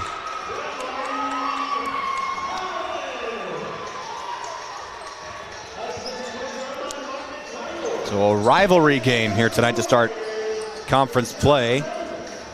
We've seen the chatter going on in anticipation of tonight's ball games. Lady Comets victorious earlier tonight. And now it's up to the men's team to hopefully complete the sweep. Yeah, reminds you of football season all over again a little bit. Football season was crazy with the chatter. Basketball season has been a little crazy with the chatter. So it's enough of the chatter. It's time for business. Yes. So Anthony Hester will meet Landon Hill at midcourt.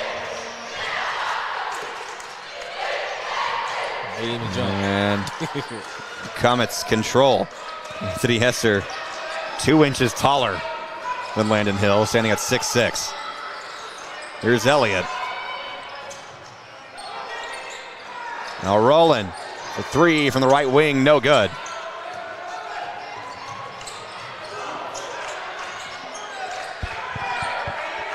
Sit in the chair. Into this spread out man-to-man defense.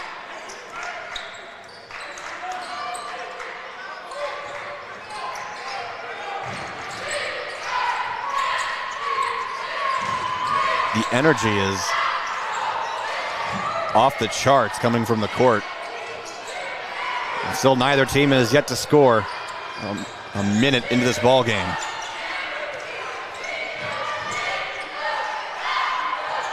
Here comes Curry, kicking out to Elliott. Back to Curry, and now Rowland.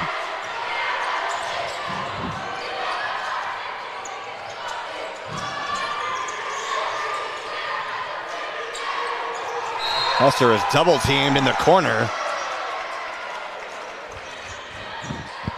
And he was fouled by Derek Johnson. That's his first personal.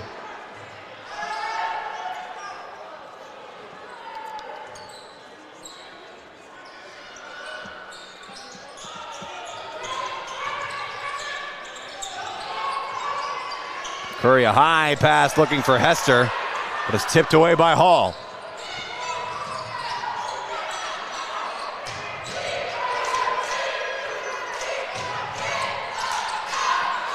And here's Jody Bell with the steal, and he double dribbled.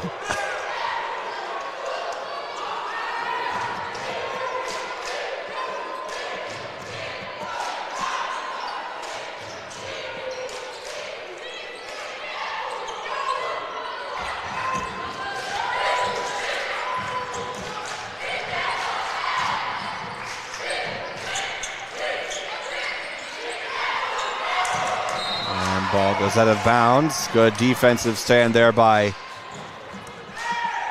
Mosiah Curry, knocking the ball out of bounds.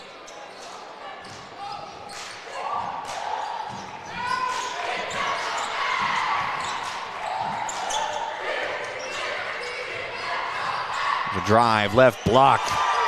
First bucket of the game belongs to Landon Hill, and now a carry by Zaylin Rowland.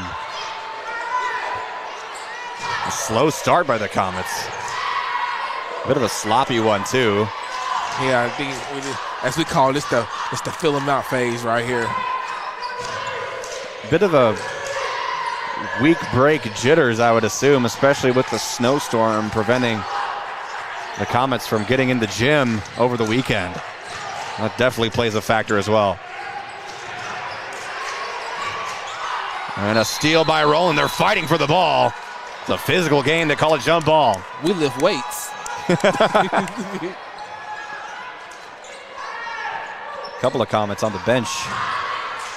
We're on the football team as well. We anticipate seeing them later because we know how much Coach Cooper likes to have five-man substitutions coming in and out.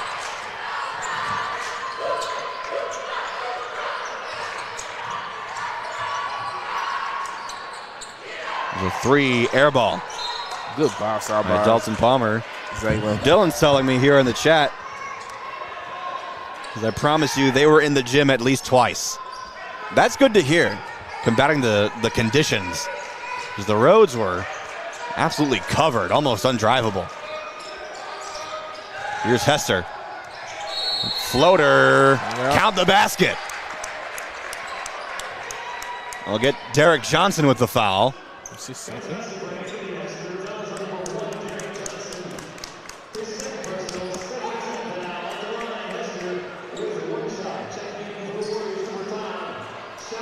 So, tall Tony Hester.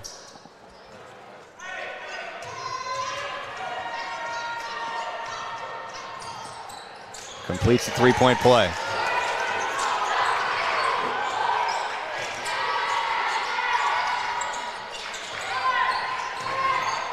This full court press here by the Comets, and Curry stumbling, diving for the ball. What an effort there by MC.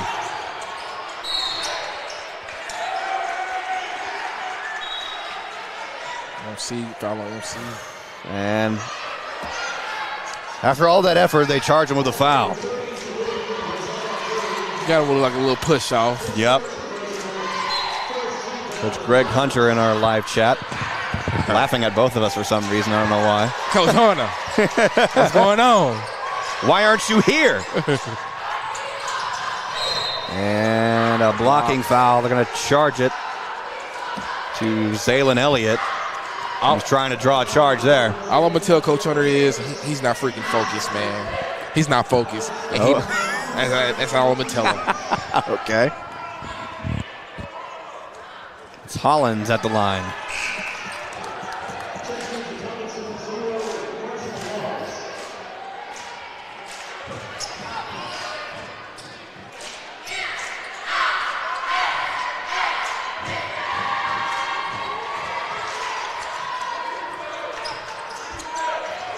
Well, I would have believed you if you told me that nearly halfway into the first, this would only be a 3-3 ball game, and Rowland carries the ball again.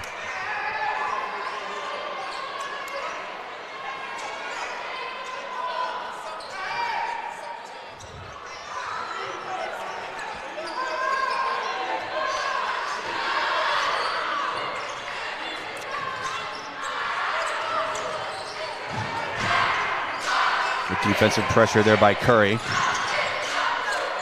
You're sitting in that chair. Yeah, followed up by here Rowland, and stolen away by Marshall Hu. Wow. Here's Rowland. His shot stolen. And another blocking foul. This time is going to be called. Some disagreement between fans for both teams as they're going to call Hester on the blocking foul. And that'll send Landon Hill to the line.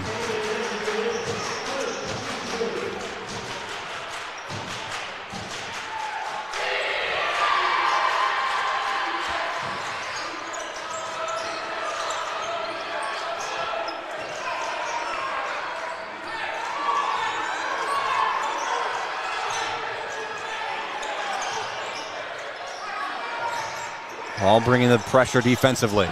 Rowland charged with an offensive foul now. Say he pushed off.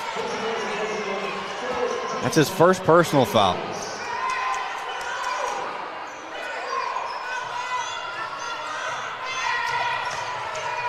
A physical game here in the first quarter.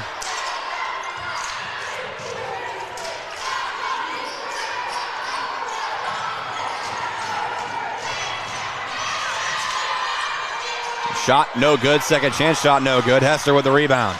Give to Rowland. Rowland finds Curry. Curry, two-point jumper, no good. Now it's the Comets in a bit of a shooting slump.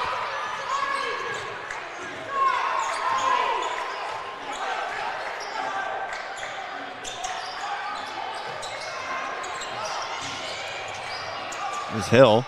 Shot blocked. And out of bounds. I thought we was going to get the same carry. 3:15 remaining here in the first. Here comes Vance Cunningham. This beast. Checking in for MC.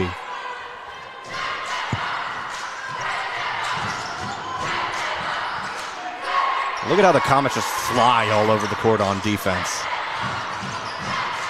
Trying to give the Warriors very little space as possible, and now they say Hill stepped out of bounds. Stepping on the baseline, and now here comes Tyson Thompson, but it'll be a timeout. Hall would like a quick timeout as they lead 6-3, a very low-scoring ball game filled with a couple of fouls, mostly by the Comets, and also some offensive mistakes that have cost Mills as well, a couple of possessions. So they'll have the ball coming out of this break in about 20 seconds. Yeah, we just have to settle into the game. Right now, we just all everywhere, emotions everywhere, playing a little wild. We just got to settle down into the game. Both teams bringing tight pressure defensively. Man-to-man pressure, I must add. So it's giving either team a very hard time of some space to shoot. Jody Bell gives to Hester, left side. Hester tosses it up to Tyson. His shot no good. Travel. And that's exactly right. A travel on Landon Hill. Hill's been a problem so far in the first quarter for the Comets.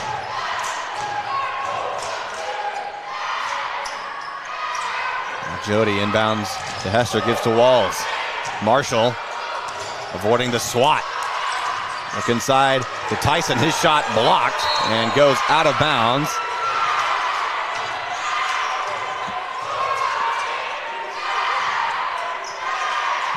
The competition going on out off the court as well. There's a cheer-off going on, hence the noise. I love a good cheerleading squad competition.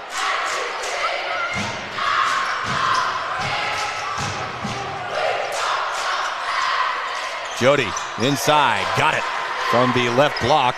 It looked like he was looking for a foul there as well, but he didn't get one. Now Mills trails by a single point.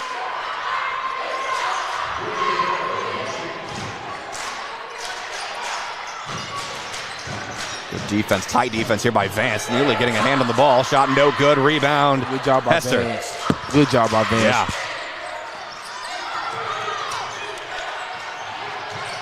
And a fight for the ball. 2-on-1 situation. And a block by Jody Bell.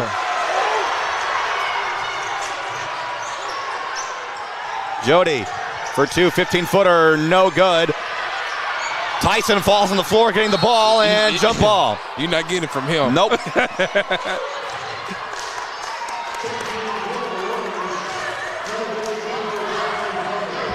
smell like alley-oop.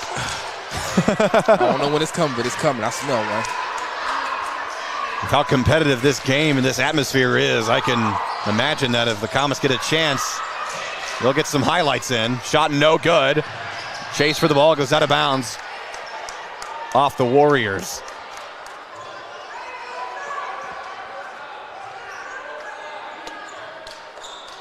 Vance inbounds to Jody. Jody instantly double teamed. It's a pick up his dribble and give it to Marshall, and he's fouled by Damari Hollins. If they go ahead and pick their head up, Tyson's under the go. Hollins' first personal foul. Only the third team foul by Hall. It's a long first quarter, D-Rob.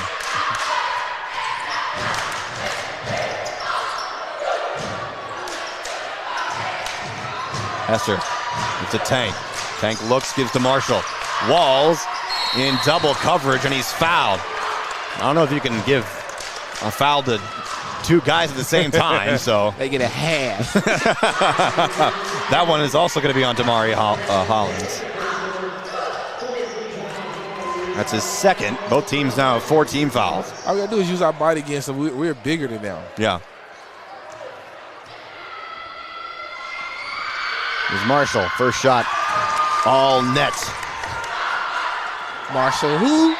Marshall Walls. It was calling him Wales last year. Yeah, for some reason they spelled his name Marshall Wells in the roster they gave us. And then proceeded to get mad at us for saying it wrong. And Walls, second shot no good. Look at Jody Bell adding 2 more points off the tip.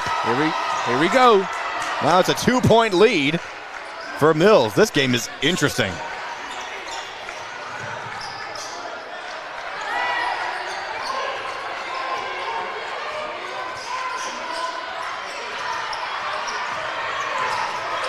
Vance Cunningham. Yep, look at that. He's sitting in his chair, and Dalton Palmer stumbles, and they're going to call Vance for the foul. And look at his teammates hyping him up for that great defense. Yeah, boy, there was no foul.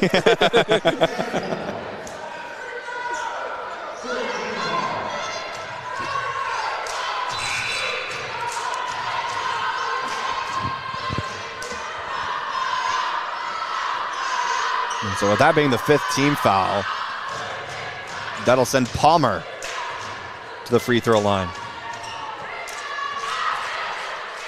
Potentially tie this ball game. First shot, no good, so he won't.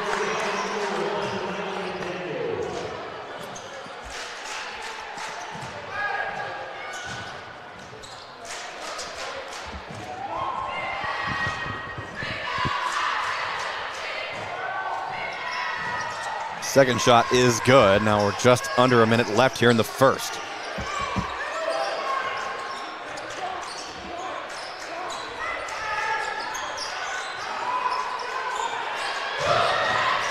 It's Mylan McDaniel in the ball game. He'll drive inside, in and out, no good. Gets his own rebound, and he's fouled.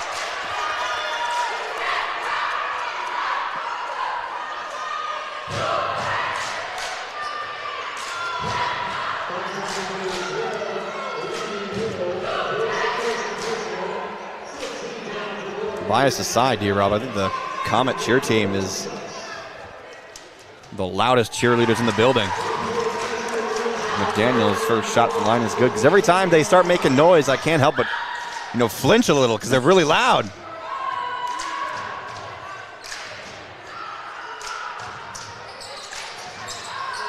Mylan's second shot, no good.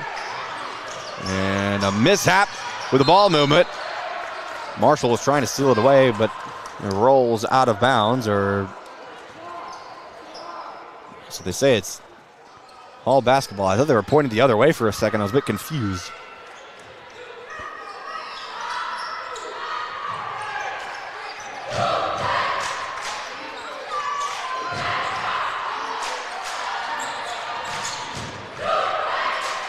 You can't.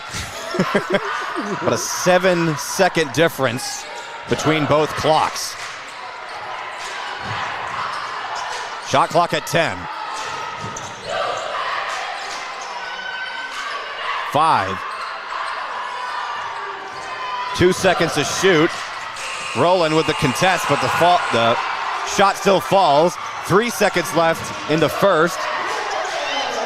Comets won't get a shot off in time.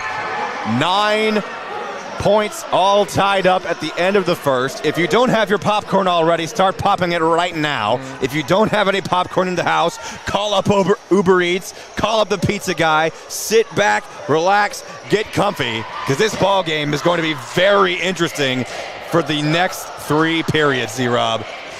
It's going to be spicy, a 9-point ball game. Neither team has double digits yet. It's been all defense right here. Now, the question is, what defense is going to break first? Who's going to outrun who first?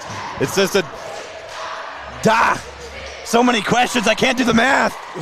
I'm getting so excited. What are you looking at, Shanice? This is Comet basketball. This is cinema. You're right about that. That was a great first quarter right there by both teams, especially on the defensive end. Yes. The second quarter going to be about who, like you said, who get that breakthrough, who's able to go ahead and get that push away. Because that first quarter it was about chess. Now the second quarter be like, who finna yell checkmate? That's a great way to put it. Now from the Comets, I want to see them keep that defensive pressure going, but I want to see them speed up in transition as well. A lot of times they're allowing Hall to catch up in front of them, and so that causes a lot of issues to get some open shots. What we normally like to see is this Comet offense they like to turn a basketball game into a track meet. So that needs to start picking up right here, right now. That's our favorite sport, track. We like to run. Yeah. A lot of these guys for the Mills basketball team, they're playing track. They're running track as well. Playing track in the offseason. Here we go. Second quarter underway, and look out. Good Quick 2 points. Shah Rahman. Here's Rowland inside, can't get the shot to fall. A fight for the rebound. McDaniel controls. Here's Rowland. They're going to call him for a travel. He had him the first time. He should just went ahead and did it. Yeah.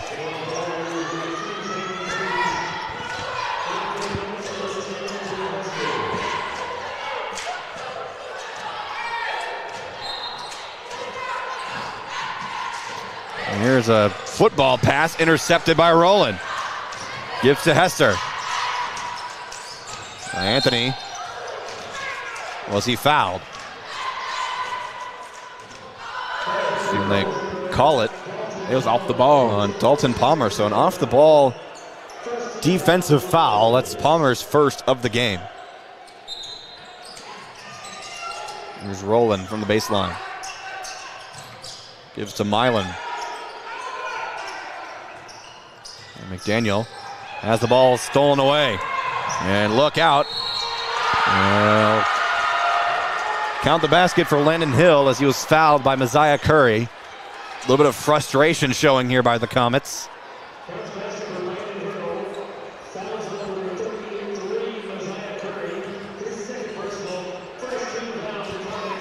So here comes Zaylen Elliott back into the game, as well as Jody Bell.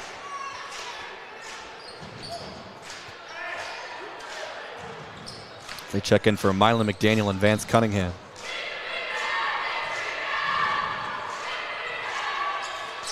And he cannot complete the three-point play. Comets have yet to enter double digits on the scoreboard.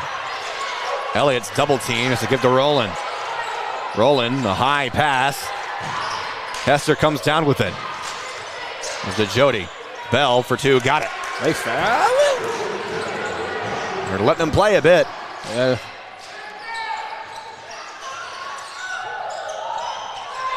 Two-point lead for Hall. Landon Hill for three off the front iron. Rebound Rowland. Gives to Elliott, right side, picks up his dribble, looking for Hester, tipped out of bounds. Comet ball. Here comes Tank, checking into the game for Zaylen Elliott. Tyson's the only center on this roster. Ball knocked out of bounds. They say it's last touch by Rowland. Good call, good call, good call.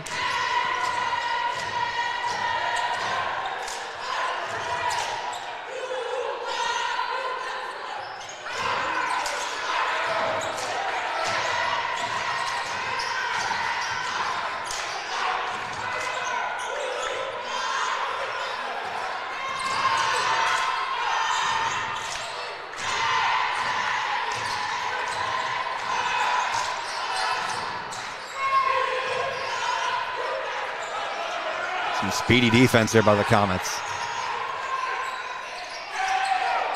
8 to shoot. Shot no good. Rebound Hester. Rowland through the contact. Can't get the shot to fall, and Tyson's second chance shot no good through the contact as well. Zaylen Rowland was slow to get up from the opposite side of the end. Thompson bobbled the ball trying a defensive rebound, and Hall is on a run as they lead 15-11. Comets want a quick timeout. These refs are laying no play. Yeah, they absolutely are. A couple of times where the Comets were trying to shoot through contact. No whistles were blown, and so now Coach Cooper, Coach Campbell, Coach Flowers, Coach White, Coach Butler Need to change things up there on the bench. Always switching up the offensive strategy here, because it seems that all the momentum in this game right now is favoring Hall. For the Comets, you definitely want to take some of that back.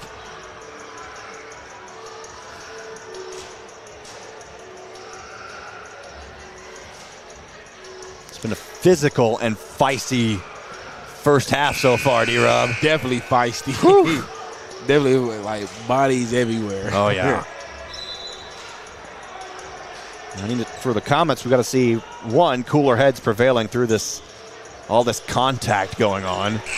Two, we need to see them not run out of breath is the main thing. They like to, as we call it a track meet, they like to play fast. And they play fast for all 4 quarters despite the score. You could be behind 100-0. The Comets will still be playing full speed. They can't lose any of that speed throughout the game. We want to be the more in-shape team. Curry for 3. No good.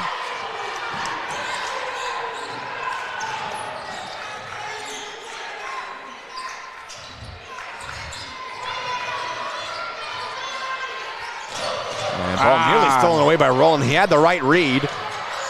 And Thompson tips the ball, can't pull down the rebound. 3, got it. Micah Moore.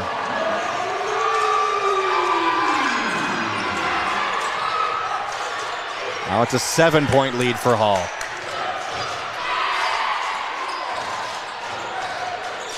Jody Bell is up to Hester, a long 3. Got it! Hey. Tall Tony for 3. Whoa, whoa.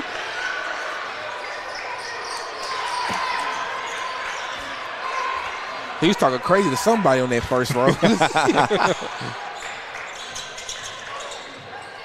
Travel. And a travel on Landon Hill. I heard that extra stuff from up here.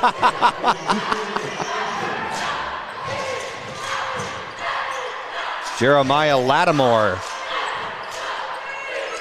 will check into the ball game now. The only sophomore.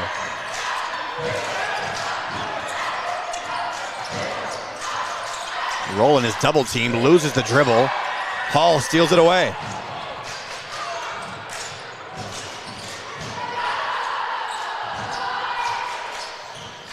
Under 4 minutes remaining before halftime. Watch him, kid.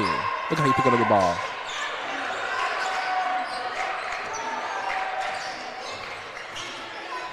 And Lattimore with the block, and ball goes out of bounds.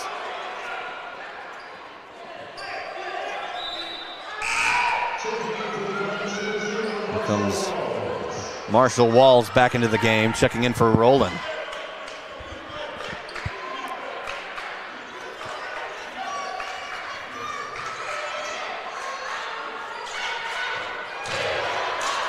Landon Hill to inbound the ball from the baseline. Some physicality a little bit off the ball before the inbound. The official has not given Hill the ball yet. A long pass.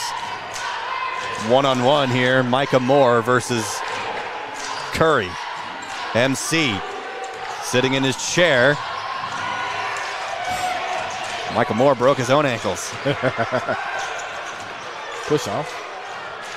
Now Curry in front of Hill. And they're going to call him for a foul. It'll be a foul on MC. So he ran into Dalton Palmer. That's his 3rd.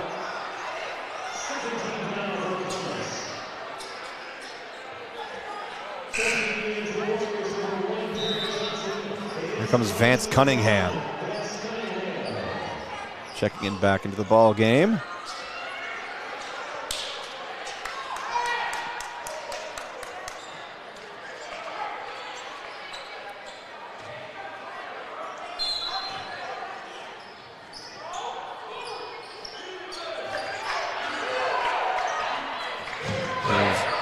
Palmer. Hester in front of him. Ball is blocked by Lattimore. Good defensive stand there by the Comets. Now can they transition that to points? Is there an off-the-ball foul here? Yeah, same person. On Dalton Palmer again. So that's his second. And the Warriors' second team foul.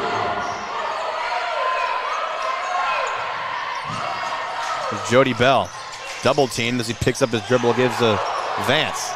Now Hester pulls up from the left block, got it. Good job.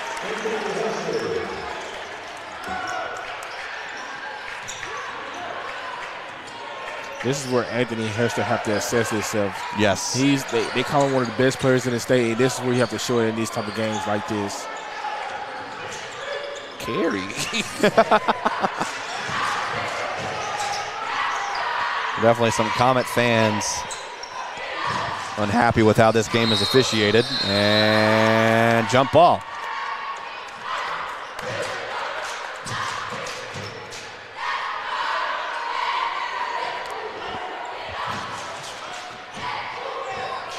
Possession arrow favoring Mills here. They trail by 2.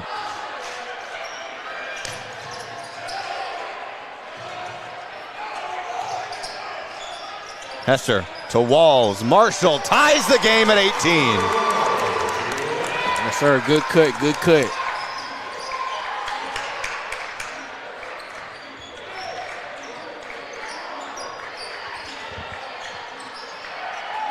We're here 18 each.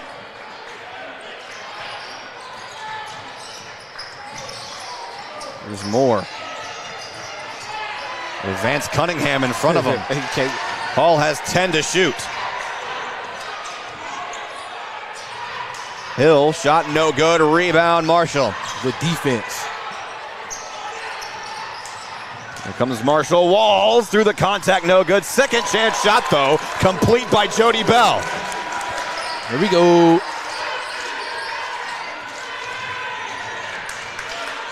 Like watch. A minute 20 remaining before the half. Stop that. Here he comes, driving inside, and a charge! Anthony Hester had his feet set, and they call Landon Hill for a charge.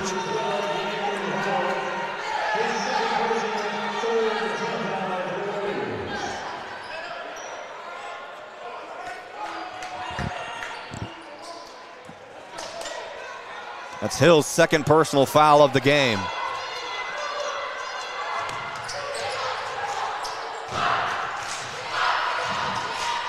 Vance for 3, no good. Jody with a putback. We too big for him. Can't keep us up the boards.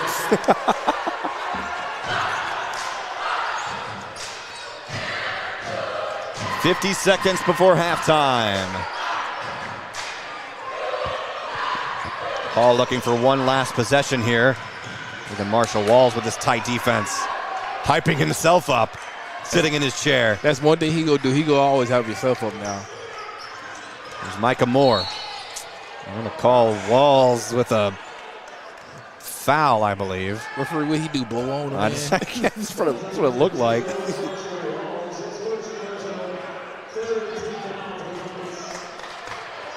It's only Marshall's first personal foul, though.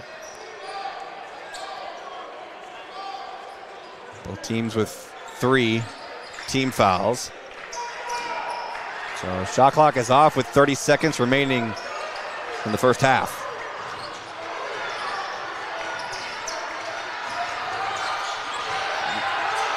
Yeah, Vance. You just can't shake Vance off of you when he's defending you. Now here's a shot for 3. No good. Bell comes down with a rebound, gives to Vance. 10 seconds. Marshall driving inside the paint. Shot thrown into the student section. Is there a foul there, though? I ain't gonna lie. That was close. I ain't gonna lie. That was all right. Yeah, he got up there, too. That was all Here right. comes Zaylen Rowland back into the game. 3 seconds left on the clock.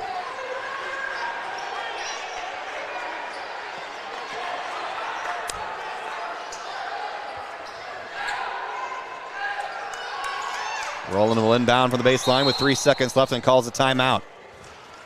Comets will want to draw up a quick play here off the inbound to end the second quarter. They lead 22-18 over the Hall Warriors.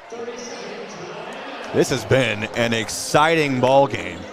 So you have the entirety of halftime to pop your popcorn or call your Uber Eats, warm up your pizza, something to get prepared for this exciting second half that's heating up here before halftime. As the cheer battle continues, I guess the Comet cheer team is winning that cheer battle, as the Hall cheer team not really wanting to respond to all the noise that the Comets have been making tonight. This game has lived up to its hype. Oh my gosh, yes it has. It was a rivalry game for sure, and this isn't the last time these two teams will face off, as Hall will come to the Galaxy later on in the season. Rowland tossing it up to Jody Bell. Beautiful toss and beautiful finish. And that'll end the first half. Comets lead 24-18 over Hall. What a first half. What a halftime that we get to talk about. Get your popcorn popping. We'll be right back for halftime here on the Middle Sports Network, brought to you by Natural State Sports.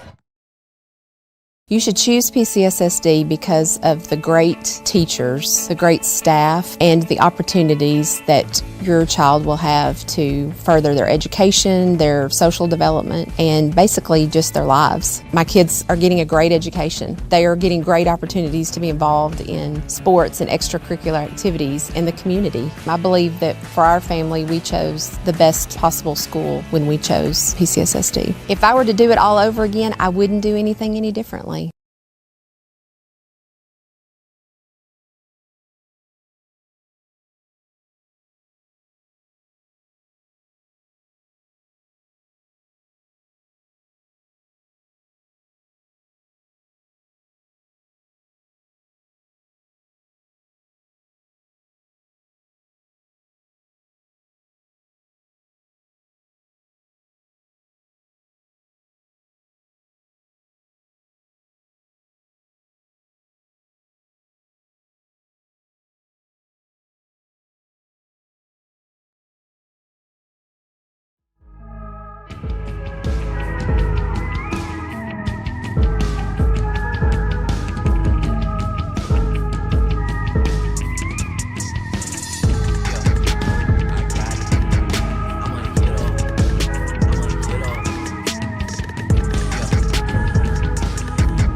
Joining me now in our broadcast position up in the nosebleeds, Coach Zip. Joe Gregory here after an exciting, what was it, a 40-point victory over the Hall Lady Warriors. A convincing win. How are you feeling, Coach? I'm feeling good. We needed a win. We needed a win coming off our non-conference schedule.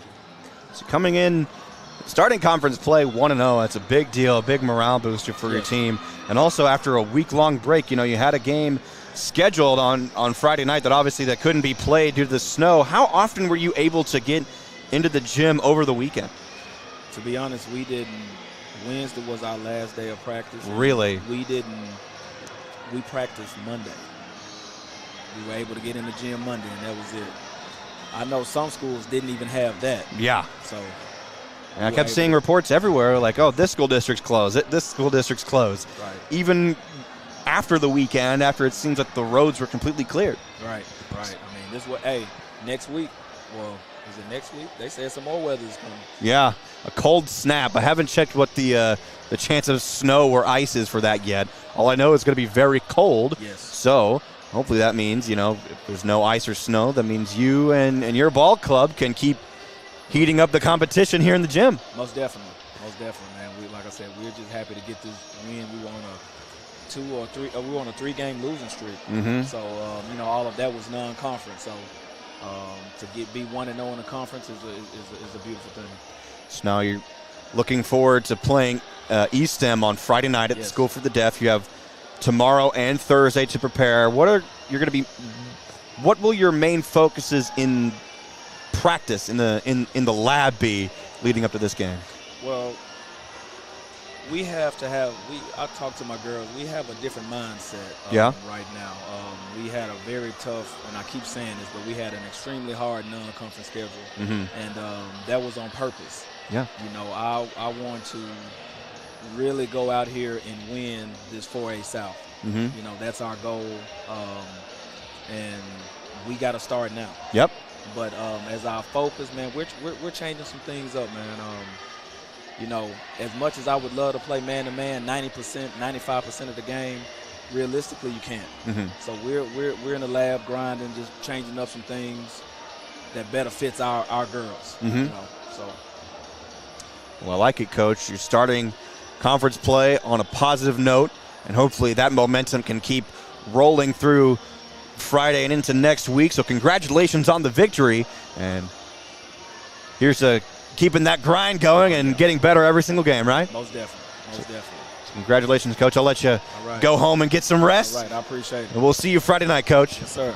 That's Coach Joe Zip Gregory here joining us, not necessarily courtside, but up top here in our broadcast position. We'll be right back here in another couple of minutes as D-Rob and I will talk about halftime of this senior boys game here on Natural State Sports.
All right, D-Rob. First half, crazy game. Talk about it. Listen, crazy first half. These referees have been letting these boys play here in the second half, with this first half, and I'm pretty sure they probably may call it a little tight here in the second half. So we're gonna see. We're gonna have to fill it out, but I think both ball clubs are playing pretty good, solid defense right now. The Mills Cummins has, in the last probably like minute and a half, like got some key baskets to end that first half on a strong note. I expect the Mills Cummins here in the second half to start off on a strong note to finish this game strong.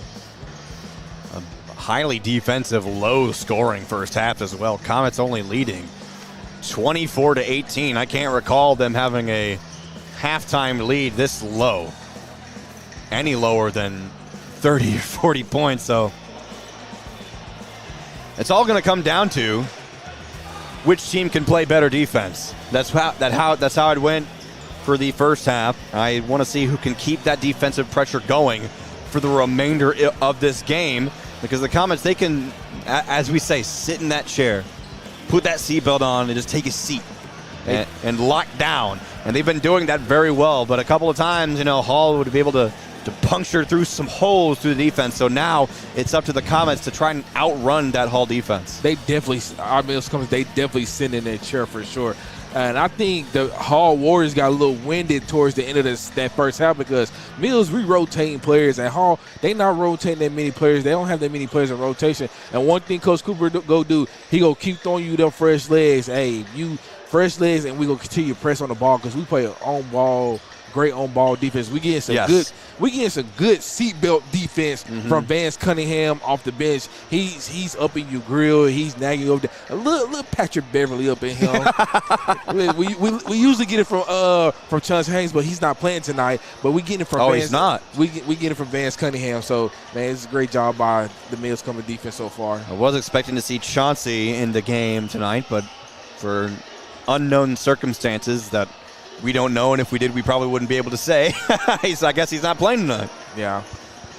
So now, anticipating this third quarter to start, what are your quick offensive and defensive keys here for the second half for Mills? So for Mills, I say for offense, we have to find that flow on the offensive side, because we're not getting no consistent points right now. So I look for us to find some type of flow, some type of rhythm to get here.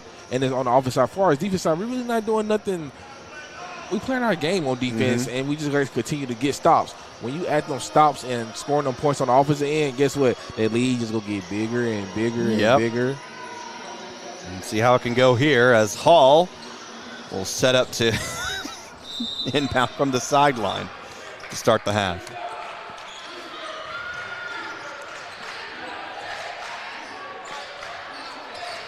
Another thing to watch for, you got Mosiah Curry with 3 fouls, so we starting Vance Cunningham for the second half. Playing that tight defense that leads to Dalton Palmer walking with the ball.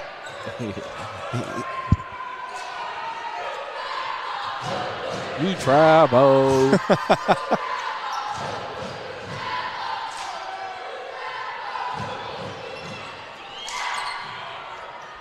Here's Vance. Looks, gives to Jody. Now Jody to Roland. Roland, pull up through some contact. And shot no good.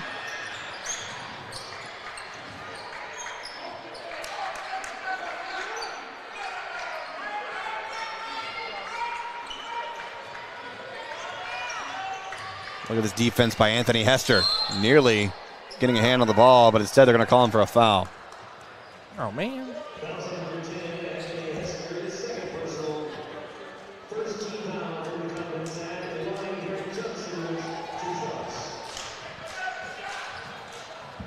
Glad to have you joining us here on the Mills Sports Network as you sit back and relax and enjoy your popcorn. It's Derek Johnson at the line. Here comes Mosiah Curry and Marshall Wallace into the game for Vance Cunningham. And Zaylen Rowland.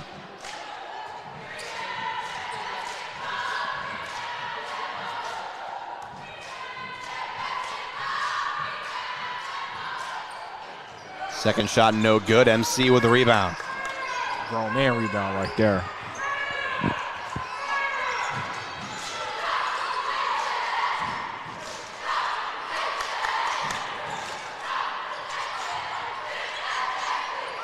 Hester, pull up mid-range, no good. Jeremiah Lattimore in the game for Mills as well.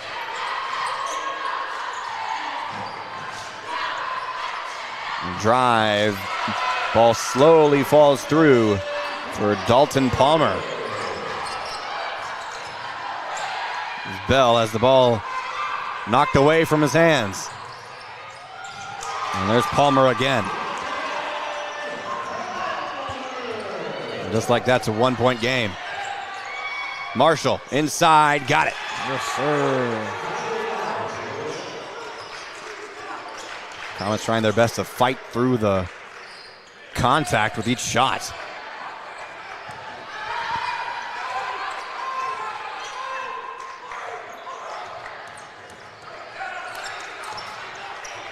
Curry got to watch himself. That's Micah Moore with the ball being defended by MC. As you said, he's got to watch himself now.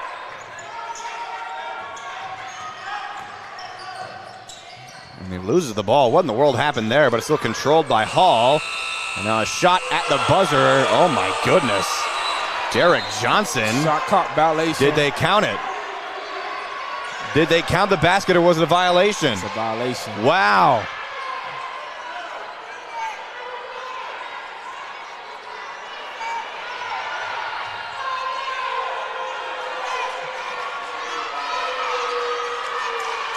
All fans not agreeing with that here.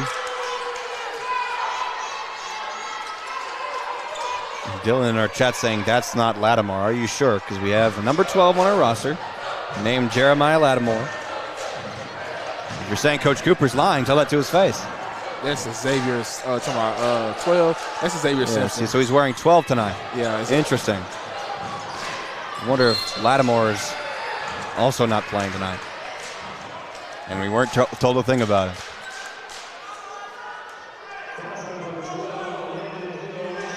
So the foul was on Landon Hill. That's his third, so he's in trouble now.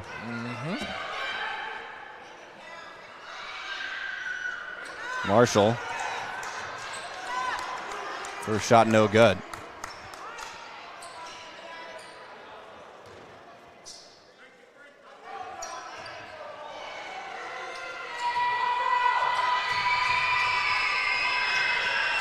Second shot, no good. Ball tipped by Zaylen Elliott.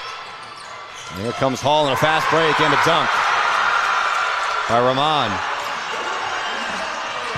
That was all right.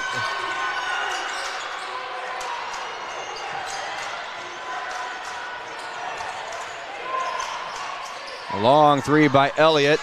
Off the back iron, no good. MC with a rebound and a putback jumper for two. Got it. That was MC first points of the game. Oh, yeah.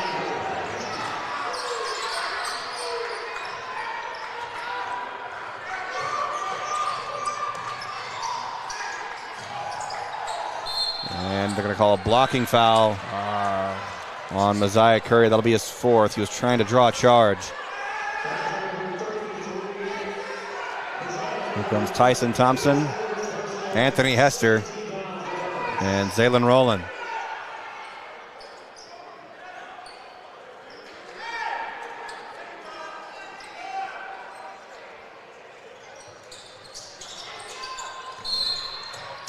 Another foul. Oh, my God. I called that on Rowland. It's only his second, though, but he's got to be careful. And Thompson comes down with the defensive board. They call an offensive foul on Zaylen Rowland. What did he do? He dipped his shoulder. That's what he called him. Coach Cooper unhappy with that call.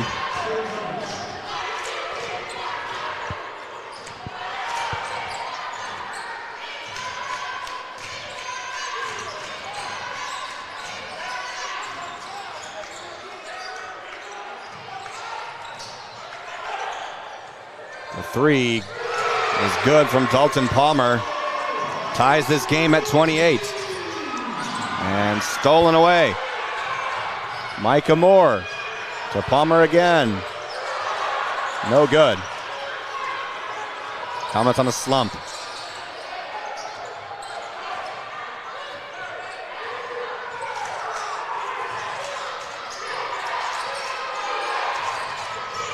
Hester. Step back jumper. Got it. Spot.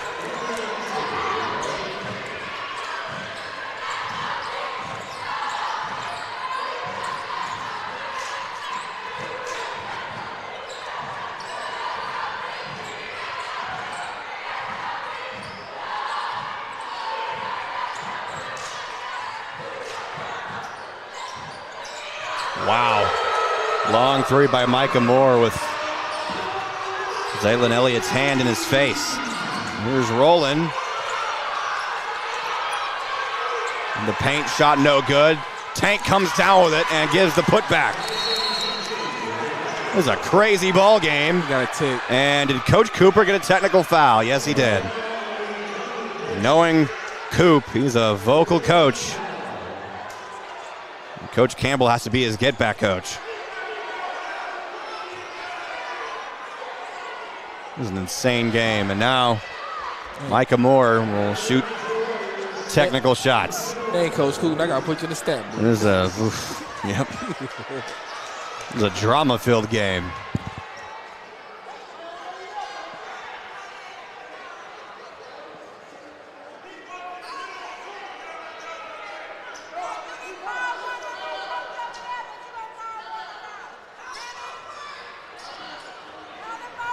Some more discussion happening here between the officials, and now a timeout.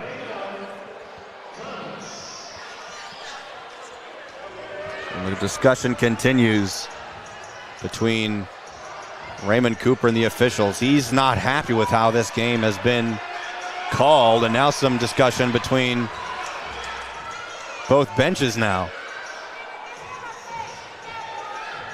I mean, is this or is this not a rivalry? Here's your answer. This is definitely a rivalry game. Oh, yeah.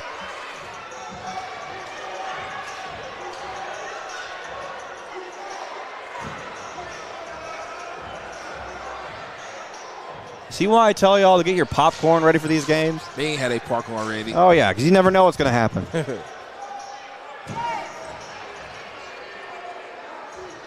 They don't even have popcorn here in the arena.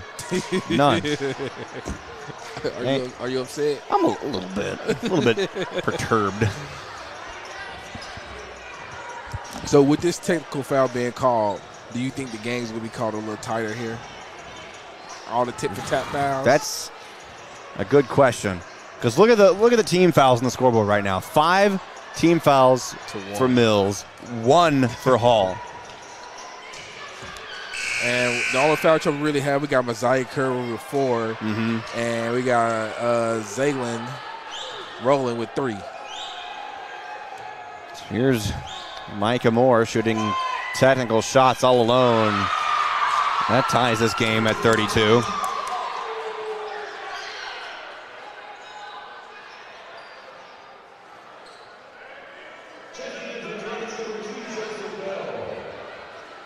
Jody Bell checks in between shots. He's coming in for Tank.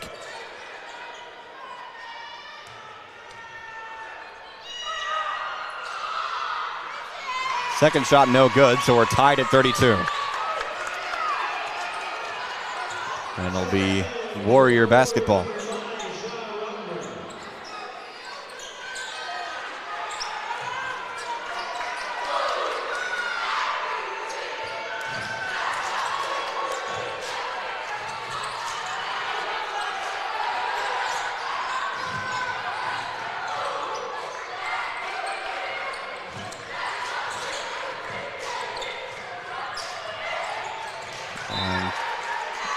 Good tip out of bounds by Rowland. I'm starting to second guess myself who's who on the court for the Comets. I apologize if we got a name wrong. I was reading off of the one and only roster that we have that was officially given to us by the school, so I apologize.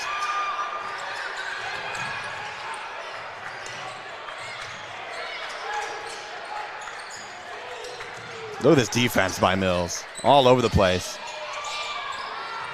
Micah Moore, that long 3 no good, but rebound controlled by Hall. A pull-up jumper. Dalton Palmer with 2 Comets contesting. Still makes it. Those are big times. Yeah, still makes those 2 points. Gives Hall the lead.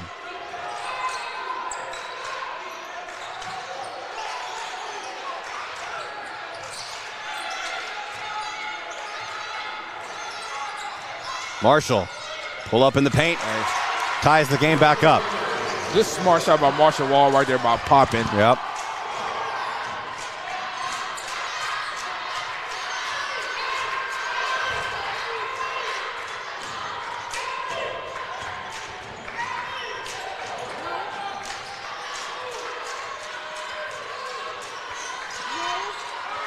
Stolen away. Ball was tipped by Jody and controlled by Roland. Hester for three. Yes! Tall Tony from the corner.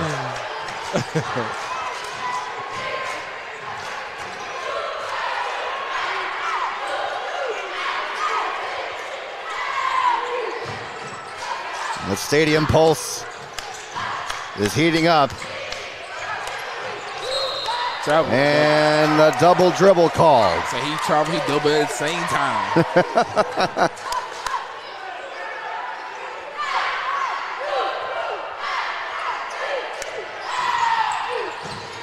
Here's Roland. Spinning inside the paint, shot no good through the contact, but the second chance shot is good. Strong man basketball. That's his first force of the game. Really? Yeah.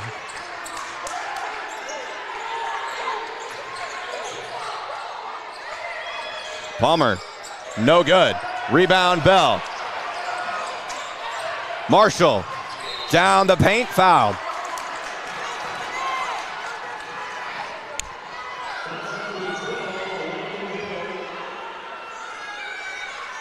What a crazy basketball game. That's the fourth personal foul on Landon Hill. If there's anyone that you want fouled out for Hall, he's one of the top of the list.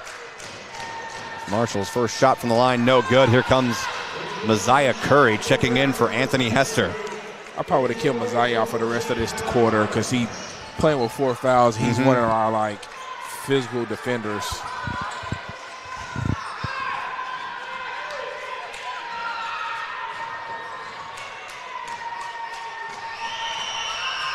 Marshall's second shot from the line, no good, but Zaylen Rowland went out for the rebound and was fouled as he came down. That was a great box out.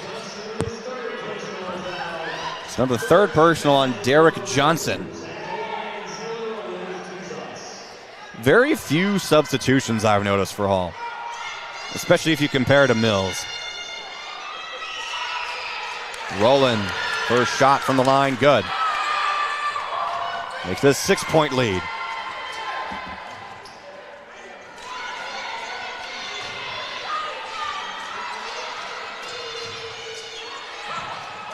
He's 1 for 2 that time. Messiah Curry hitting the floor as he went up for the rebound. 6-second difference between the shot and game clocks. Well, you could not ask for a faster tempo in a basketball game. These teams are flying all over the court.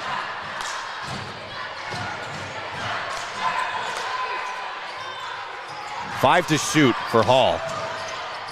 Travel. The ball knocked out of bounds.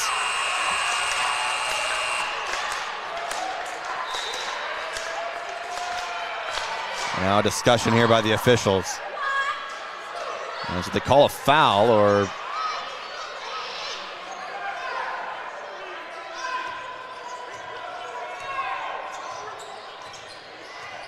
All right, 1 second back on the Oh, okay. shot I clock. was a bit confused here. I was like, there's no number 1 on the court for Mills, so it's not a foul on the Comets.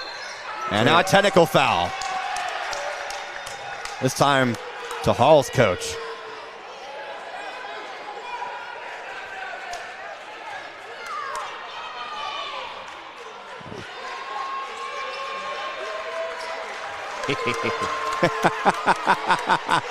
You can't ask for a more dramatic basketball game. This is the first game of conference play. It has the drama of the finale scene in the movie, like it's a state championship. He said he told the ref, I want to talk to you. Now both teams back to the benches. So what do you do here? We make this technical Yeah. shot out. So now with that technical foul, does that mean, so obviously the Comets will shoot technical shots. And the ball Goes back to Hall? Yeah, on the inbound. Wow. Oh, look out.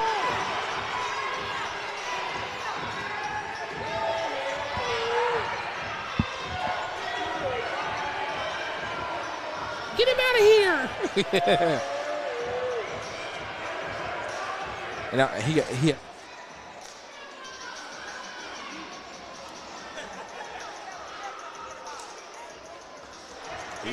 with the coach getting to take, he has to sit down for the rest of the game. I'm trying to get our camera guy to point at the discussions going on, and no, the ceiling's more interesting, I guess. The rivalry between Hall and Mills alive and well, because good gracious, you couldn't ask for a more dramatic ball game. Both teams having one technical foul, both coaches.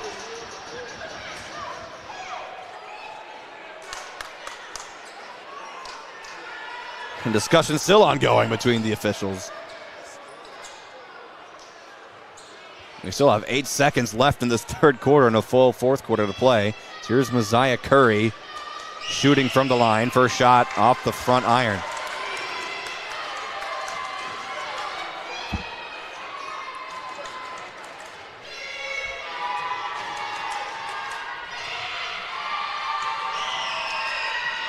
Second shot no good. So the Comets can't capitalize off the technical. So we get the ball back now. Oh, nice. 8 seconds. Here's Rowland showing no urgency here. 5 seconds now. 3, 2, Rowland inside. Contact. No foul, no shot. 40-34. Our score. Despite the Comets fighting through all that contact and no foul being called, you got to give credit to the Comets for showing discipline and not getting up and complaining to the officials. That's grown man discipline there.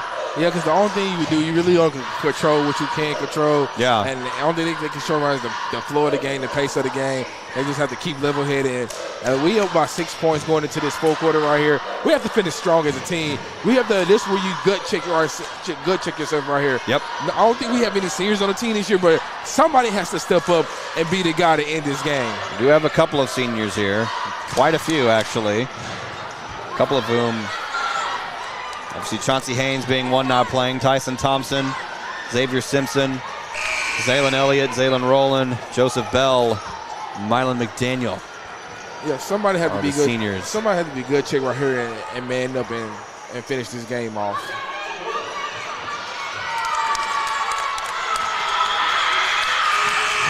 So now we got 8.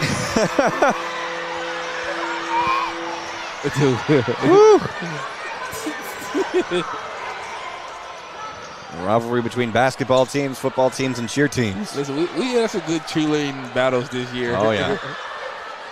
What was that last game? Jacksonville? Oh, my God. Oh, was it wild? Yes. Oh, boy. Of course, we weren't lucky enough to broadcast that one. Fourth quarter underway. Look inside for Marshall, and Walls is fouled. That's 5. What do they call it on? Oh, number 1. Okay. So on Derek Johnson.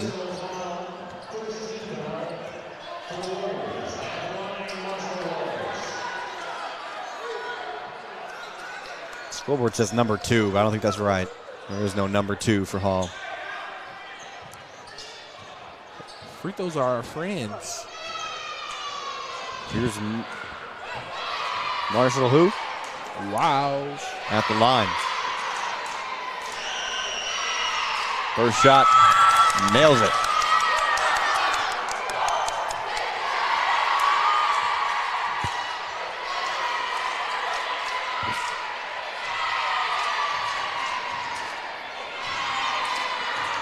Marshall, second shot, no good. Hester with the rebound.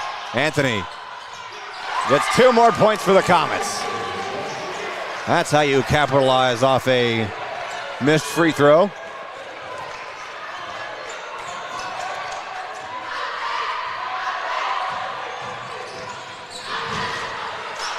Drive inside. They're going to call a foul on Anthony Hester. And send Derek Johnson to the line.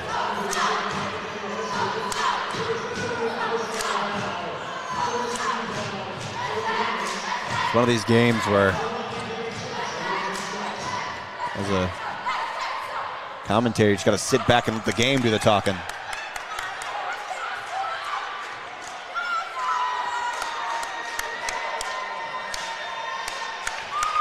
Johnson hits his first shot.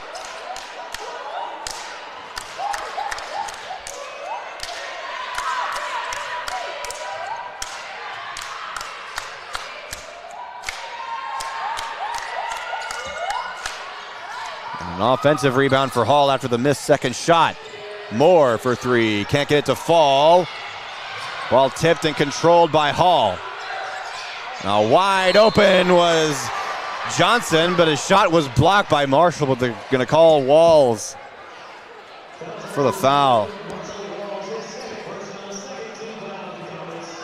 That's his second foul.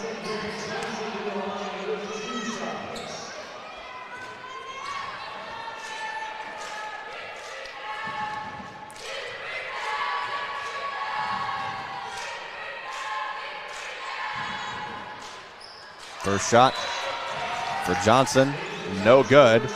Hester will check out of the game, and Jody Bell will come in for him.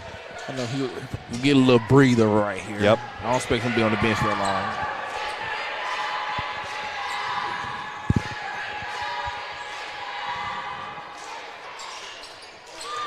Johnson hits his second shot from the line.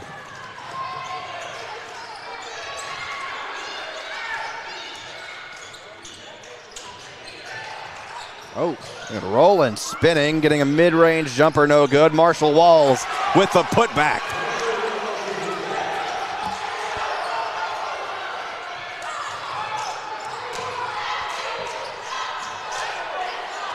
And here's Moore. Mr. Palmer. Left corner, it's Rahman.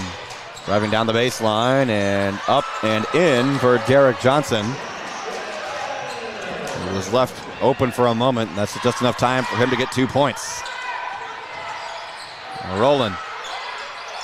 It's out to Bell. Bell for two, no good, and Marshall knocks the ball out of bounds.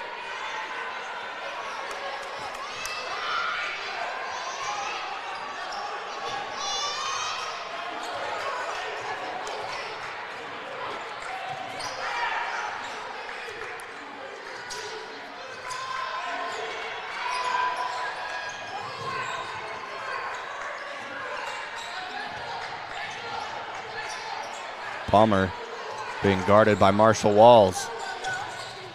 And he throws the ball out of bounds. Pressure got to him. Hey, good defense by Marshall Walls right there.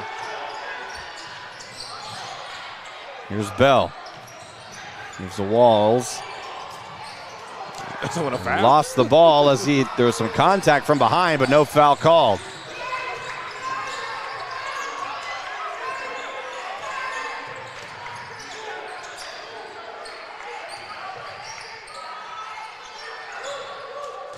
Rebound by Jody Bell, jump ball. The possession arrow favors Hall. Here comes Anthony Hester back into the game, as well as Messiah Curry. And Marshall Walls.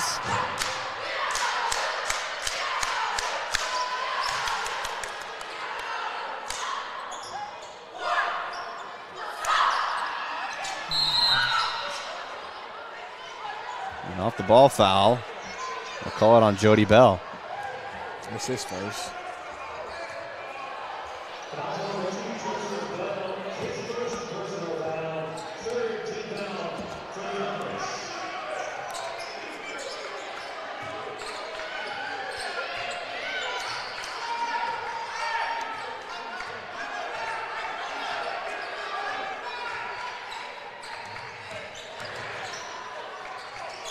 Moore.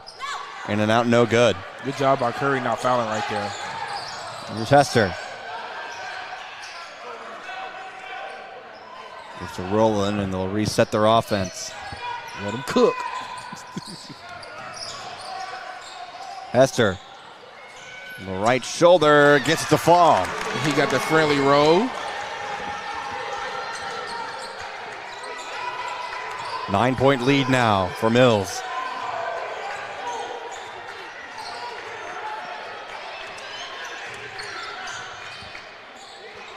Long three, no good from Landon Hill. A fight for the rebound now, and the Comets finally control. After it went back and forth between both teams. No one could have full possession of it, though.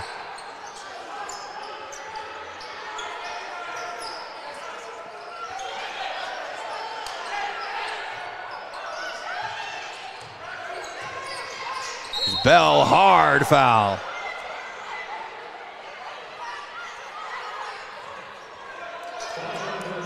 That was on his stick right there. Yeah. It was a feisty foul, and that's Ramon's first personal foul of the game.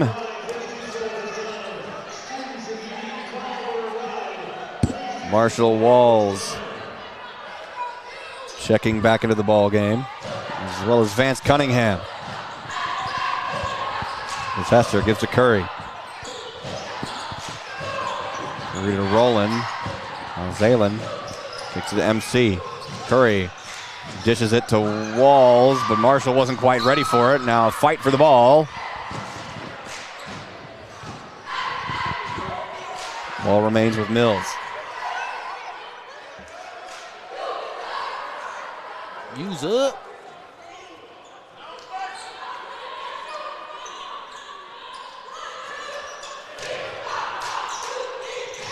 Rolling to inbound for the baseline. Finds Walls. Marshall has his shot blocked, but he picks up his rebound. Second chance shot through the contact. No good, no foul. I think Marshall goes straight up. He'll get that foul call.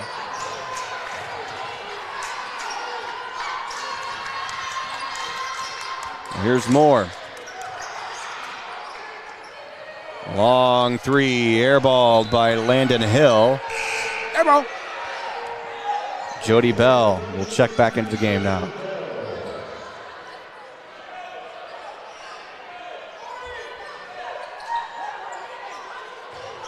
Here's Messiah Curry to inbound from the baseline. Gives to Roland. Roland back to Curry. Curry, no foul after he's double teamed. He was basically sandwiched in between a couple of Warriors. And timeout Mills. It's been a wild game, D-Rob. I know I keep saying that, but here we are. Just past midway through the fourth quarter. This one's insane. It's not usually one of our typical games, you know, but like we also need games like this because when you get to that regional and that state tournament time, you're gonna have a lot of games like this in the crunch time. Yep. This is a really good way of saying that too, because it's a good way of preparing for that. And it's only the first game of conference play, so knowing that the competition in the conference won't get any easier from here on out. Yeah. Every game is a learning experience.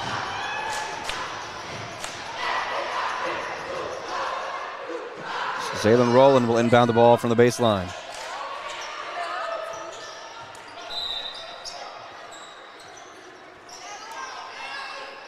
The ref put the ball on the floor and started counting.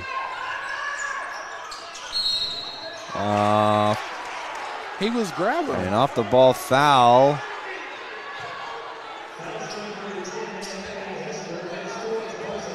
And they called a foul on Anthony Hester. That's his fourth personal foul. So we got MC before and before. Coach Campbell had to stop Coach Cooper from standing up and getting another technical foul.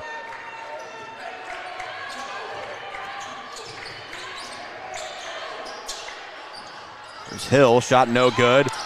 Vance controls the rebound. Looking up court. Threw it right behind Jody Bell. Here comes Zaylen Elliott checking back into the game. He'll come in for Vance.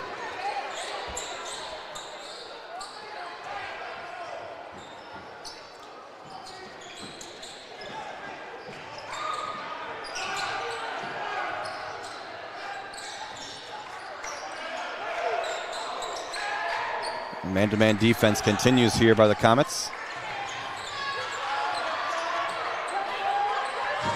Hall taking their time here on offense, trying to get some call. I'll let them stay out there.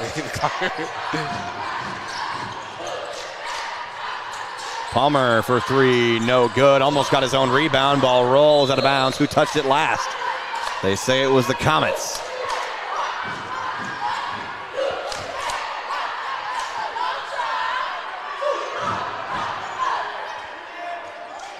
Man, we got cheerleaders in the stands. Yeah.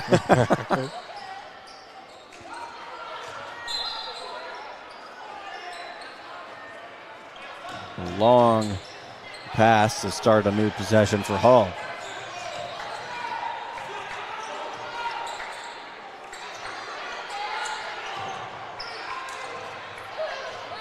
Look at how high Anthony Hester got on that pump fake. Ball bounces around a bit and finally falls.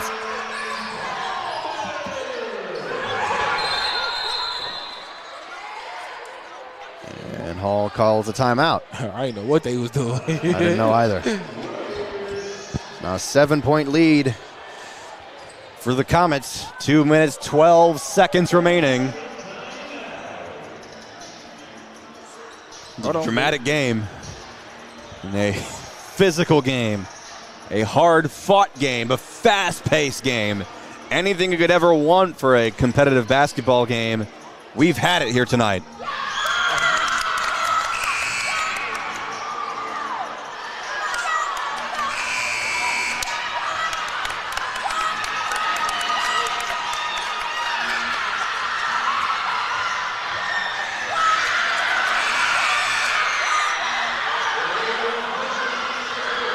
And the cheer battle continues. 2:12 remaining here in regulation. Well, we just ran routes. He's rolling. Gives to Hester.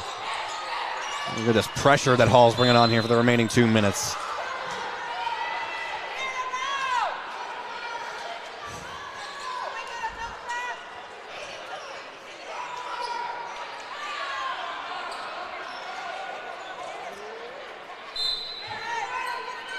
Hester inbounds to Rowland.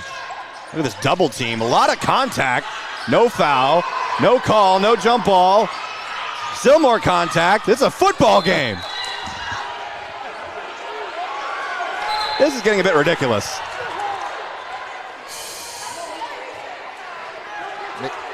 They missed one on both ends. Yep. Mm-hmm. They definitely did.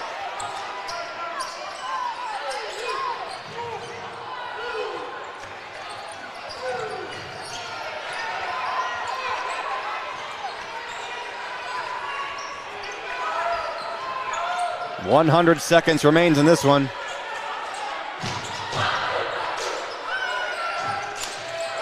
Moore for three, no good. Offensive rebound, Hall, stolen away by Jody Bell.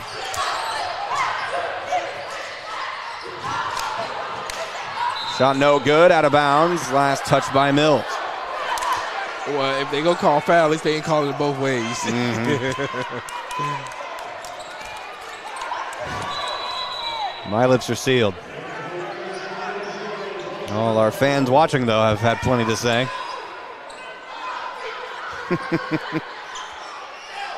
Seven-point lead for Mills. 1:20 remaining. Hall with the basketball. Three, no good. Rowland with the rebound. Tipped from behind, stolen away by Micah Moore. And out of bounds off Hall, goes back to Mills. 1:03 left. What they do in football? First down.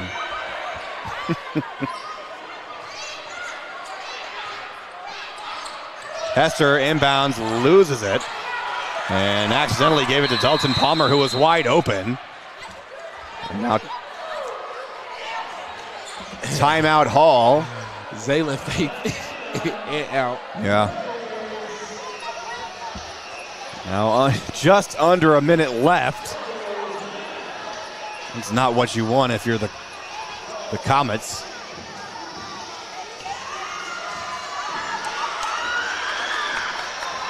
Look out here.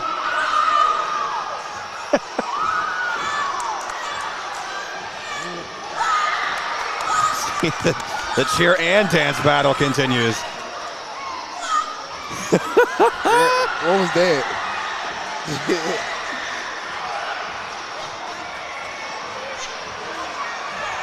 Hall with no response. Her brain.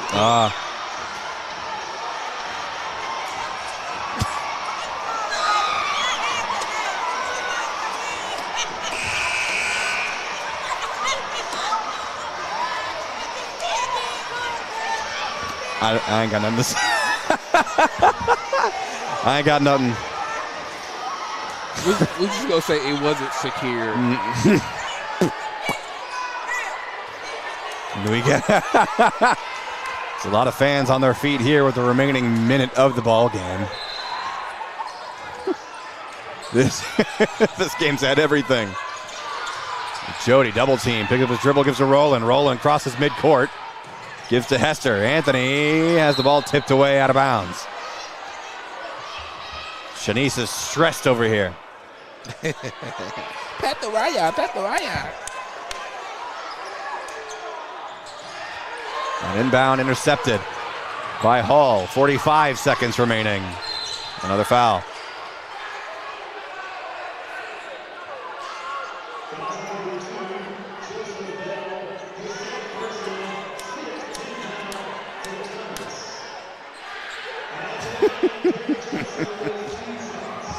So now Derek Johnson will shoot 2 from the line.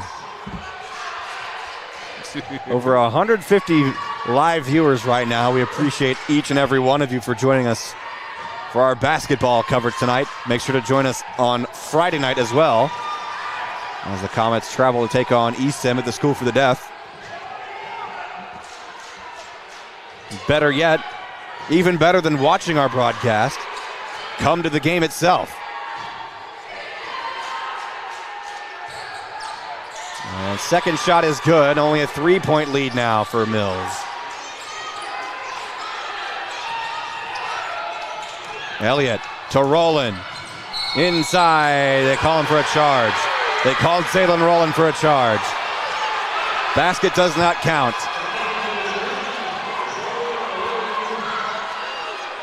That's Zaylen's 4th personal foul. I ain't gonna lie, he should have gave that one up.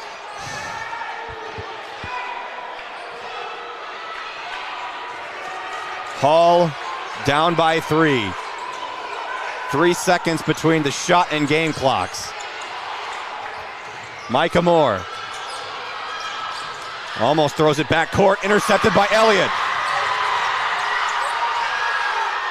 Roland gives to Hester. Hester has the ball pickpocketed away. Hester steals the ball away. Now Marshall Walls has it. Roland had it and lost it. Now goes out of bounds off of Mills.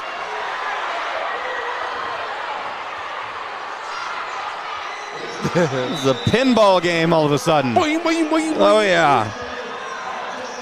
Emotions all over the place. Now 5 seconds frozen on the clock.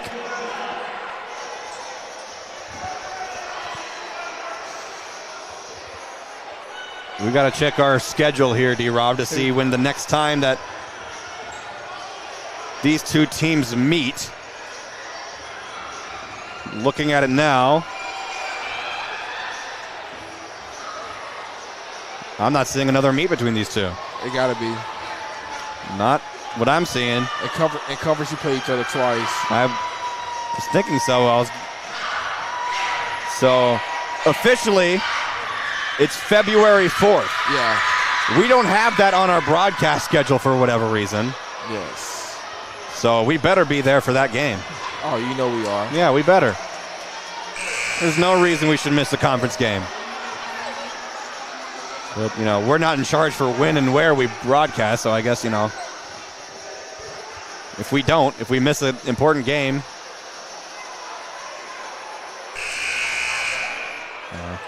Don't complain at us. Complain at Steve Henson.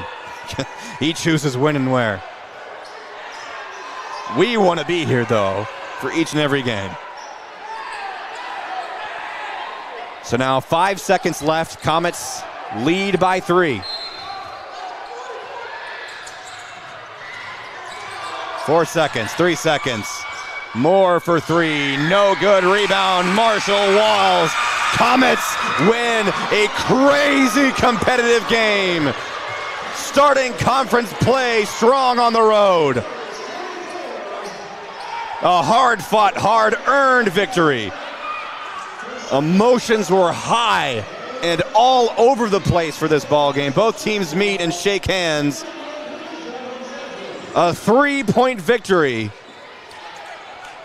for the Mills Comets. These two teams will meet again on February 4th.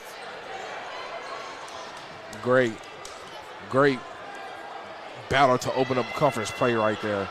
That's what you call a ball game right there for both sides. Both sides fought hard. Both sides did what they supposed to do. So, hey, February 4th will be a movie. Oh, my gosh, yes. It's going to be a movie. Coming up Friday, we head to the School for the Deaf to take on ESEM. We want to see each and every one of you there for that game.